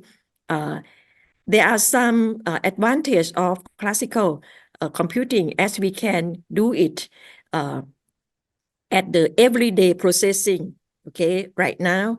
But for quantum computing, it also need a very specific equipment, okay, and quite need sometimes to development. It is not new. Since 1935 that quantum computing has been developed. And right now, there are some advantages. You can think about 20 years of quantum computing growth. From 1998, it was only 2 qubits. Right now, the development of quantum computing has been growing up very fast. And why quantum computing? Yeah, we need quantum computing in order to answer the unresolved questions about the phenomena, okay? And we can think about the high temperature superconductivity, increase of the understanding of to refine and design of new compounds of the scientific and industrial importance. We also use quantum computer for the very difficult scientific challenging, okay? And in terms of chemistry, quantum computational chemistry is rapidly emerging as the interdisciplinary fields that require the knowledge in both quantum computing and computational chemistry. I like to show to you this example of quantum computing in China. Zhejiang, if I spelling correctly, okay. It was the publication in Science in the year 2020 that they report about their photonic quantum computer comprised of the 300 beam splitters, 75 millers. And this Zhejiang quantum computer can provide the prediction of the photon based on the Gaussian boson samplings that use only 200 seconds to complete this thing. But if we use the supercomputer, which is the base or the highest performance right now, namely Frontier, which is available at the exascale class machine in Oak Ridge National Laboratory in Tennessee, it would take the time to complete the same system for about 2.5 billion years, okay? So this is the thing that we can think about. Quantum computers is already there, okay? And quite number of applications have been performed right now. We can say that there are 4 ways of quantum computing could change the world. The first one is in terms of drug and materials development. And right now, there are some industry that are really active and invest for drug and materials development. And for climate change, the UK already use the quantum computing to predict for climate change. Finance, you can think about the blockchain and cryptocurrency and cyber and information security. I'm sure that in India, your research very advances, okay? So in my opinion, there are the opportunity, for example, in Thailand or in Asia, that we need the quantum computing literacy for all. I mean, including the younger or the ager. They should know about this and they should learn how the quantum computing can be in the future for their readiness. And if we look from the World Economic Forum, they have been already discussed that some government and business investment can be something like 35 billion globally. And quantum computing at current stage, they are focusing on the temperature because the quantum computer prototype operate in the control environment, temperature around 0.1 K. And recently, scientists managed to perform quantum calculations at 1.5 K Kelvin, which is promising progress. And also, quantum advantages can be successful due to the 5 developers in quantum system have announced the plans to have the fault-tolerant quantum computing hardware by 2030. And many anticipate a clear quantum advantage for applications such as in drug discovery within this time frame. So we can think about the use cases of the quantum machine learning, quantum simulations, and quantum-inspired computation are the generating interest and now have the industrial applications. For instance, the pharma industry has begun hiring quantum scientists to explore use cases for quantum simulation in drug design. So this is the opinion number 2, that there are the opportunities for quantum computing, human resources development, including physicists and chemists. So in terms of quantum computing challenging in drug discovery, so the invited lecturer, two of your renowned lecturers just give us the area of research in drug discovery. And I like to bring you to see that actually the drug discovery process invests a lot of money, okay, in order to successful drug to the market. So we know about that. And if we can speed up to simulate the interactions between the molecules and biological targets, these can be driven to get the much greater accuracy and safety. And I would like to say that this area of research is really active, especially in the area of personalized medicine. And personalized medicine may deal with not only chemistry, but also biochemistry and genetics research, because we think about the target identification and also lead optimization, also clinical trial. And this process, drug discovery process, right now need a lot of computations, need a lot of information, and genetics, informatics are a must. You can think about genome, transcriptome, proteome, and drugs, and use the machine learning in order to predict about the structures, the functions, and also the properties. So in terms of chemical information as a key role in drug discovery research, we have bioinformatics since the year 2000 that we have the Human Genome Project, a lot of information and informatics right now.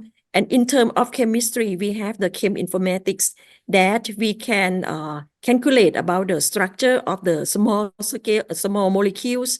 We can have the ligand-based drug design, and also in terms of target-based, we can have structure-based drug design. And these, there are several of computational techniques like molecular modeling, virtual screening, homology modeling, molecular dynamic simulations, ADMET prediction, QSAR, and quantum chemical calculations. And also for the enzymatic reaction, we need QMMM simulations. And very recently, machine learning are also very active area of research. Right now we can predict protein prediction, and the very complicated research problem in the former times, like alpha folding. Right now, you may know that the machine, the AI, can predict almost 200 million structure of the proteins. This is fantastic for us. Okay, so the key points, the way forward from now on, we face the challenging of the COVID-19. Okay, so the past 2 decades, we face the problem of the virus, dengue, malaria, especially climate change, and emerging disease. Since 2002, you may think about SARS coronavirus, until 2019, COVID-19, okay? These are challenging, and the high performance computing and quantum computer in the near future will make drug discovery research advancement more efficient, specific, and faster than ever. And these are the challenging for us as the development in the AI, deep machine learning, and quantum computing. These can bring to the advancement in personalized medicine. So opportunities for us that we have also biodiversity, natural products, medicinal plants, and we can use this to screen for the new drugs, especially in the COVID-19. In Thailand, the medicinal herbs such as angloglypholide can be accepted in Thailand. I mean, normally we use not much, okay, but for COVID, we accept the medicinal herb to help to prevent the virus. Many more can be done, okay? So I just like to give you the idea that for molecular target that we are working at Kasetsart University based on antivirus, we study on the AIDS, dengue, SARS, and avian influenza, malaria, DHFR, TB, cancer, Alzheimer's disease, inflammation, and antimicrobial resistance. And today I may talk a little bit about the HIV and the FIV. Just give you, we study on the HIV design of the mutant enzyme based on, okay, this is not much story, but I just give you the idea that molecular Sorry, design. ma'am, to interrupt, but sir was Okay, also waiting. That's I why I have understand. said you. Yes, Okay, ma'am. I understand. We design the new anti-malarial, no, anti-AIDS, okay? End up with this, okay? From the design of hybrid nevirapine and TMC, we obtain several series of these compounds. And it's also good for HIV-1 reverse transcriptase, active inhibition, and also anti-cancer with low cytotoxicity, okay? So we have the patent. And we use that our experience on HIV for the FIV is very similar if you look. 67% similarity. And then we focus on mushroom in Thailand because we have so many mushroom in Thailand, also in India, I'm sure.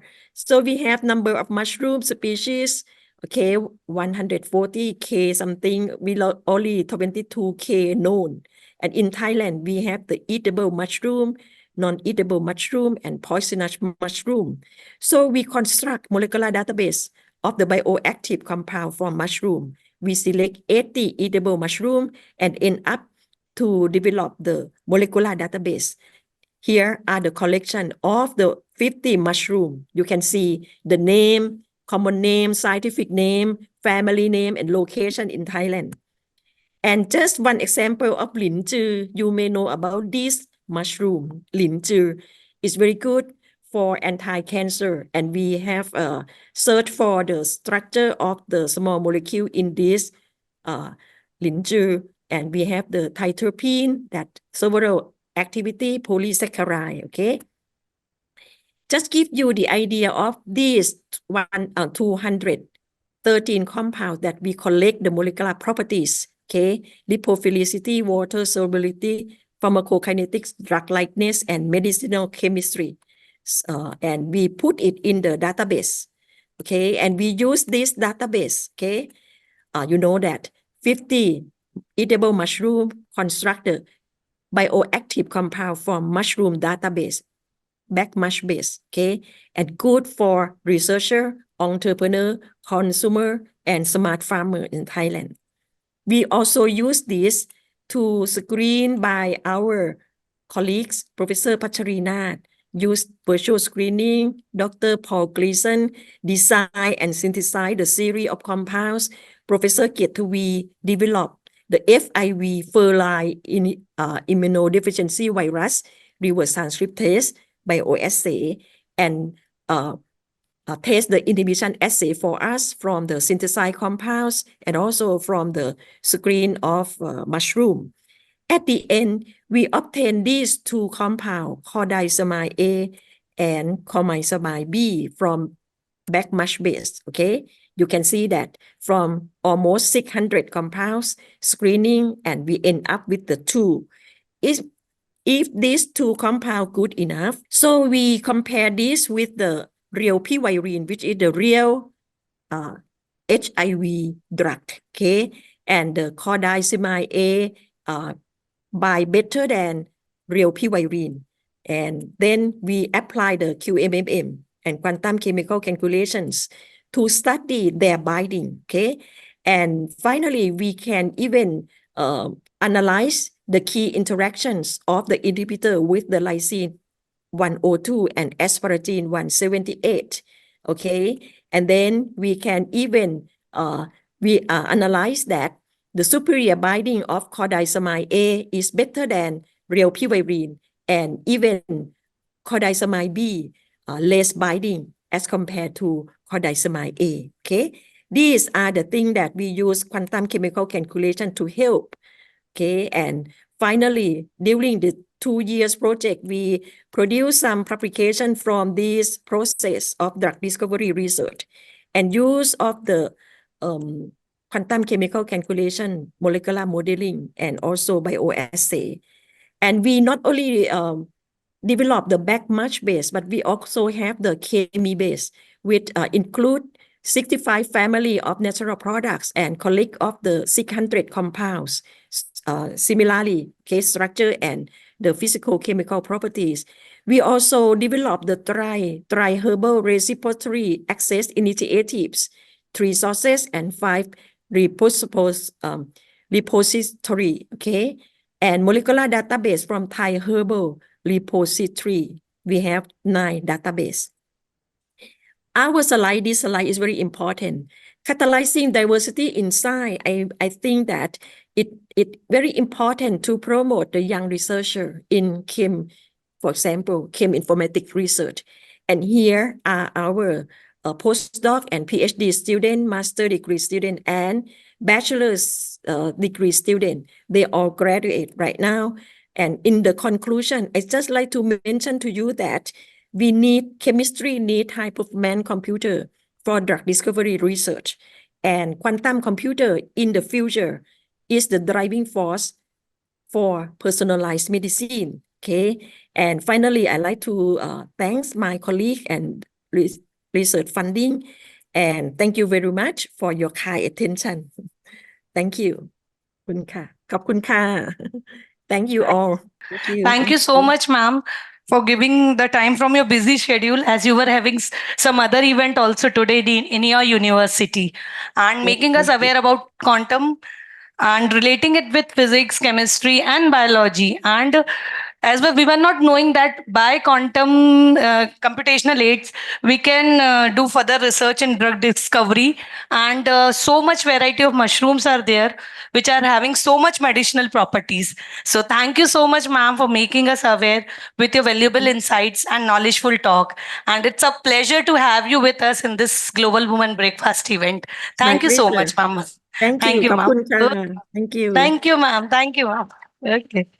चलिए. So the last speaker for the today is Dr. Yogendra Mishra. Hello. Hello. Yeah. Sir, Good I'm afternoon. audible to Good you. evening. Good afternoon, sir. Uh, Can you hear me? Yeah. Thank you. Nice. so welcome in Global Women Breakfast. Uh, sir, hardly need any introduction. You have made us proud from your distinguished work in numerous capacities. We are very privileged and excited to have Professor Yogendra K. Mishra, Southern University, Denmark, Germany among us. And I take privilege to welcome sir and propose brief introduction of the sir. Sir is Professor MSO and leader of the Smart Material Group at Med Carlsen Institute, University of Southern Denmark, Germany. Sir received habilitation degree from Kiel University, Germany. Sir received many prestigious awards like Alexander von Humboldt Fellowship, BHJ Young Investigator Award 2021, and many more. Sir has published more than 250 publication and cited 13,000 times and have H index of 62. Please give a big round of applause to sir. So Sir much. have supervised more than 10 PhD student and many MSc student. Sir is referee for over 300 magazine, funding grants from all over the world, and lot more achievements and other activities are there in the account of sir. So I'll take pleasure to request sir to please give his talk on the topic tetrapod based smart material for advanced technology. Over to you, sir, please. Yes. Thank you very much for your nice introduction. Could you allow me, please, share so that I can share my screen? Yeah, so thank you so much. And I didn't design any especially talk because I didn't know what is going to be the content of the talk really, and who are the kind of real audience. But I am very happy to hear the activity of men's breakfast with IUPAC, and this is really a good initiative. If I recall back 20 years in India when I was as a young kid, until my PhD, I have gone through that kind of barrier, the difference between the male and the female and the education. And I have been living in Germany since last 16 years and now 5 years in Denmark, where we have gender diversity almost close to 50%, more or less. So I have seen the environment in India. Of course, I'm not comparing the worldwide. There are other examples where the situation is even worse. But I'm very happy that India is coming up, and I can easily relate the kind of situation here and situation in India. And I think India is going on the right track with the right path, and we really need the participation of women in science, technology, engineering, and all kind of disciplines. And they are really the best leaders. This I don't say. European people kind of used to have this statement that women are the best leader as compared to males. I don't know if I'm right or wrong. Well, so coming back to the who am I am a physicist, I'm a material scientist, and I have been working with a new class of material. I invented a new process, which is basically I will tell in short. And here the image you see is our beautiful campus in Sonderburg, as a city close to German border. Not everybody know, but this city is a zero CO2 city, climate neutral city. This is directly the sea line, and I'm standing somewhere here. This is our beautiful campus, University of Southern Denmark. We are following the sustainable development goal as per United Nations kind of convention. I am sorry to say that our old generation in India, they were already very close to the sustainable society. Almost they were following all the paths like eating into the right kind of pots and not really making the environment dirty. But after 30, 40 years of scientific revolution, we are talking about the plastic pollutions and sustainable environment. So if we go back to our roots 100 years, 50 years, or 30 years even, we will find how good we have been in those times about sustainability. But anyway, is never late. Yeah, we are, our university is kind of expanded in several kind of cities here. This, as the name kind of stand for, the university was created by merging different colleges and kind of together. So we occupy nearly a campus in every city. The main campus is in Odense, and we are here.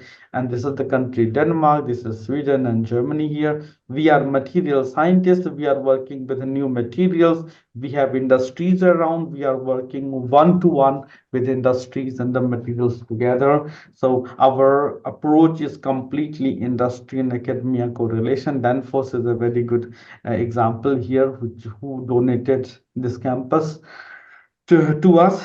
And my research focus have been recently, most of us are washing the dishes in our kitchen, and this is a sponge which we are using. This is a very nice example, kind of a material example, that this is due to this architecture. You can bend it, it is fragile, you can squeeze it, you can expand it. And this is a perfect example of how architecture can bring new properties in a material system.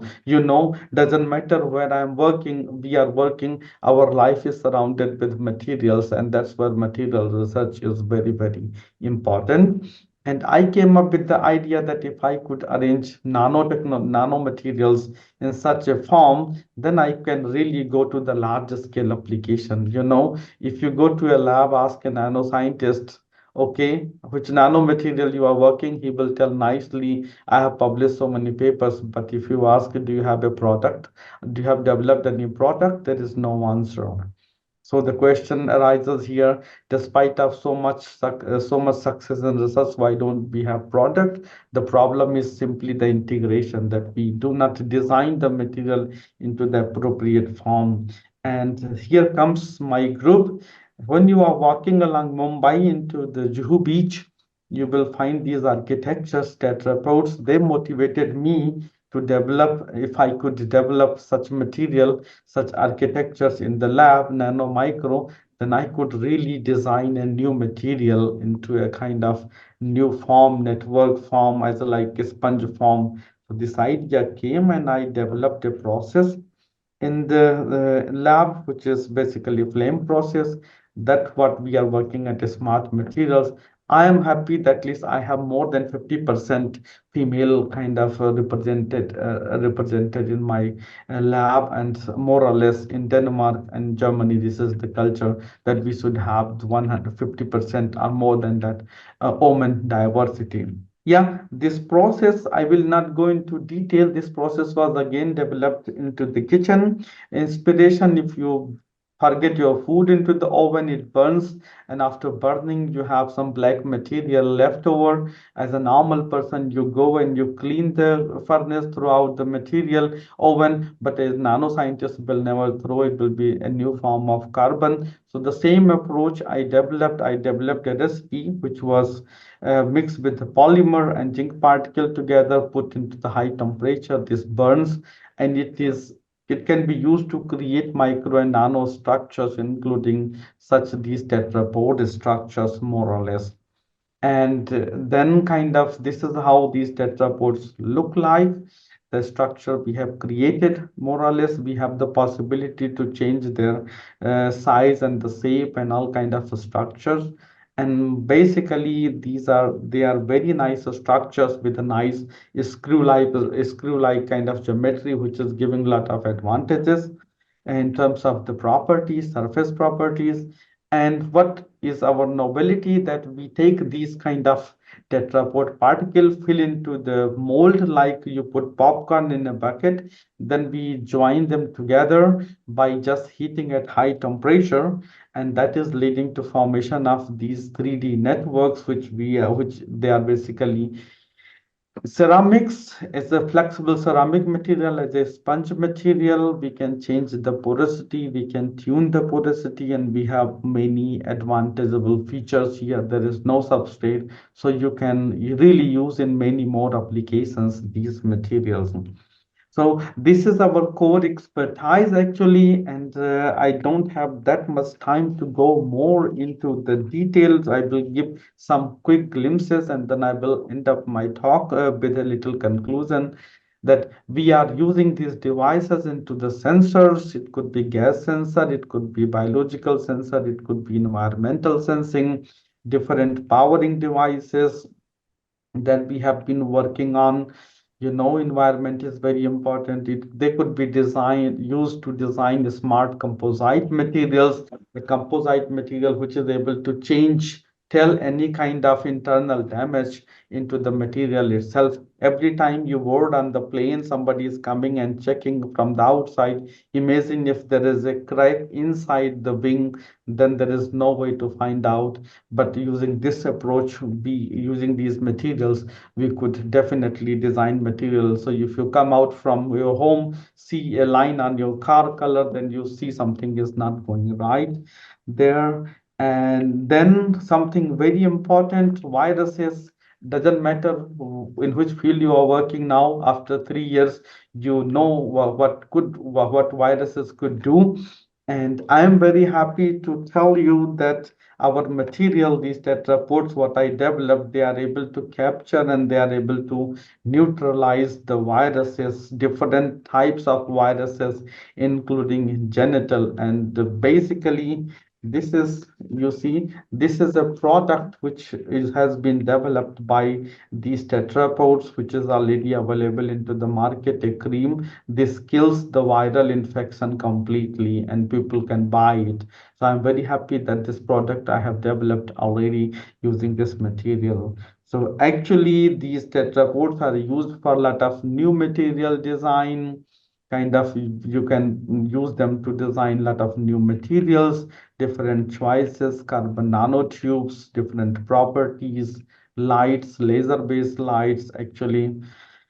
Yeah, so almost we are more into the 3D materials engineering, and all kind of imaginary structures you could imagine we have designed. We are using them into water purification applications, removing the diesel from water, removing the heavy metal ions from water via photocatalytic degradation and capture something. We are also designing using these tetrapods. We are designing these kind of membranes and fibers really to improve the biomedical applications. So these fibers are able to capture and neutralize the viruses. So at the moment, our focus is mainly based on kind of designing new materials which could solve the potential problems in our society, whether it's the healthcare, whether it's the biomedical engineering, or it's the sensing, and they really can match the demand into the electrical engineering.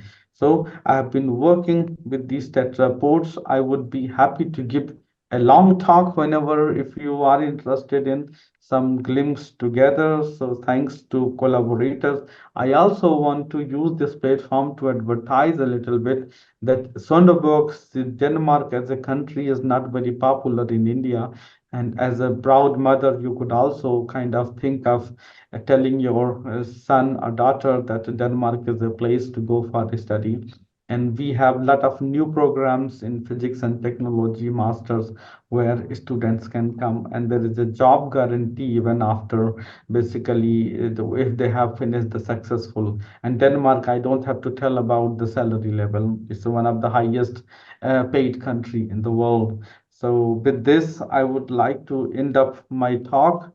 And this is a very good initiative. Thank you very much for inviting me. And I hope I could give you a little glimpse. We are committed to promote the woman into the society and education into the society. Thank you very much. Hello. Thank you Hello. so much, sir, for such an amazing and wonderful talk on nanoparticles. And we come to know about different type of nanoparticle, 3D nanoparticle, as we were not aware, and about their potency and all the what work is going on in your university. So thank you so much, sir, for accepting our invitation, and thank you for such a knowledgeable talk. Thank you so much, Yeah. sir. Thank It's you a very pleasure much. to hear you. Thank you, sir. Yeah, and sorry for the quick because I have to rush to another kind of meeting now. Yes, yes. So thank you so much. Have a Thank you wonderful so time much, sir. and Thank you, sir. see you Thank you, again sir. sometime physical. Okay, Yes, bye sir. bye. Definitely, we will join again for Bye a bye. long talk, sir. For a long talk. Bye bye. Okay, thank you, sir. Bye Okay. bye. What an uplifting and productive event and a day it has been. The end of the story is the new beginning for many other of this note. Let conclude a remarkable, memorable, and knowledgeable event. On behalf of the Department of Chemistry, ISR IPS, we sincerely thankful to all the dignitaries for being with us and enlighten the event with your gracious presence. As we express our gratitude, we must never forget the highest appreciation is not to utter words, but to live by them. So we are reminded that events like this are milestone on the journey of life. As we come close to the end of our event, I invite Dr. Vijayan Singh Solanki sir to propose the vote of thanks for the event. Thank you, Rena ma'am. Good evening to all distinguished present here. It is my privilege to propose a vote of thanks on behalf of Department of Chemistry, ISR IPS Academy, and National Coordinator of Global Women Breakfast 2024 for India.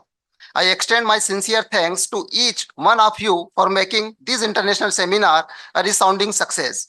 First of all, I would like to propose a hearty vote of thanks to our chief guest and eminent speaker, Dr. Apurba Das sir, IIT Indore, for gracing today's international seminar and for taking out time for his busy schedule and enlightening us with knowledge. With these words, I would like to thank other eminent speakers, Professor Supa from Bangkok, Professor Yogendra K. Mishra, Denmark, Germany, Dr. Bipul Saha, IUPAC Bureau Member, Pune, Dr. Shelja Singh, Professor JNU, New Delhi, for making excellent presentation and making this international seminar interesting and meaningful. Thank you so much. Also, I would like to extend a special thanks to our management for providing all facilities. I also wish to express my gratitude to our principal, Dr. Premlata Gupta, for providing encouragement and support and for giving permission to organize this international seminar. Also, I would like to extend a special thanks to Indian Association of Chemistry Teachers for collaboration with and promoting of GWB 2024 in India.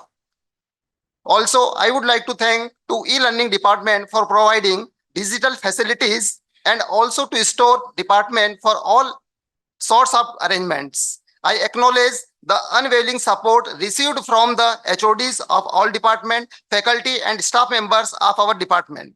Last but not least, I extend my thanks to each member of audience, that is students. Your enthusiasm, engagement and passion for learning have created vibrant atmosphere throughout the seminar. Your presence has contributed to the success of this event, and we hope the knowledge gained here will inspire positive action in your respective fields. I once again thank you everyone for making this program successful. Thank you. आप लोगों ने अभी उसके पहले national science day के उपलक्ष्य में हमने 2 इवेंट्स रखे थे, उसमें अपना पार्टिसिपेशन दिया था and I have the results of that. So here I would like to announce the winners. First event was Krypton of Chemistry. That was a questionnaire sovereign, and under this, the first prize goes to Amit Soni of BSc first year.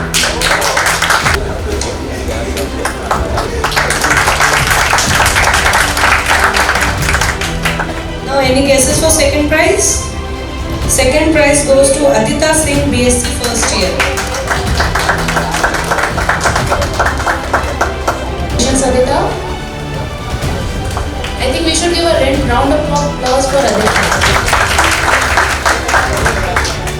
And the second competition was presentation on National Science Day, and our topic was present your thoughts. And the first prize goes to Sneha Gurjar and Adita Singh, first year.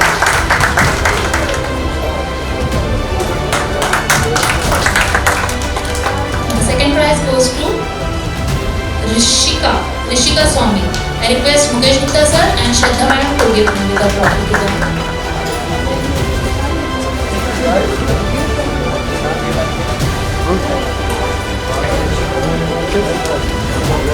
Thank you so much, students, for giving your time.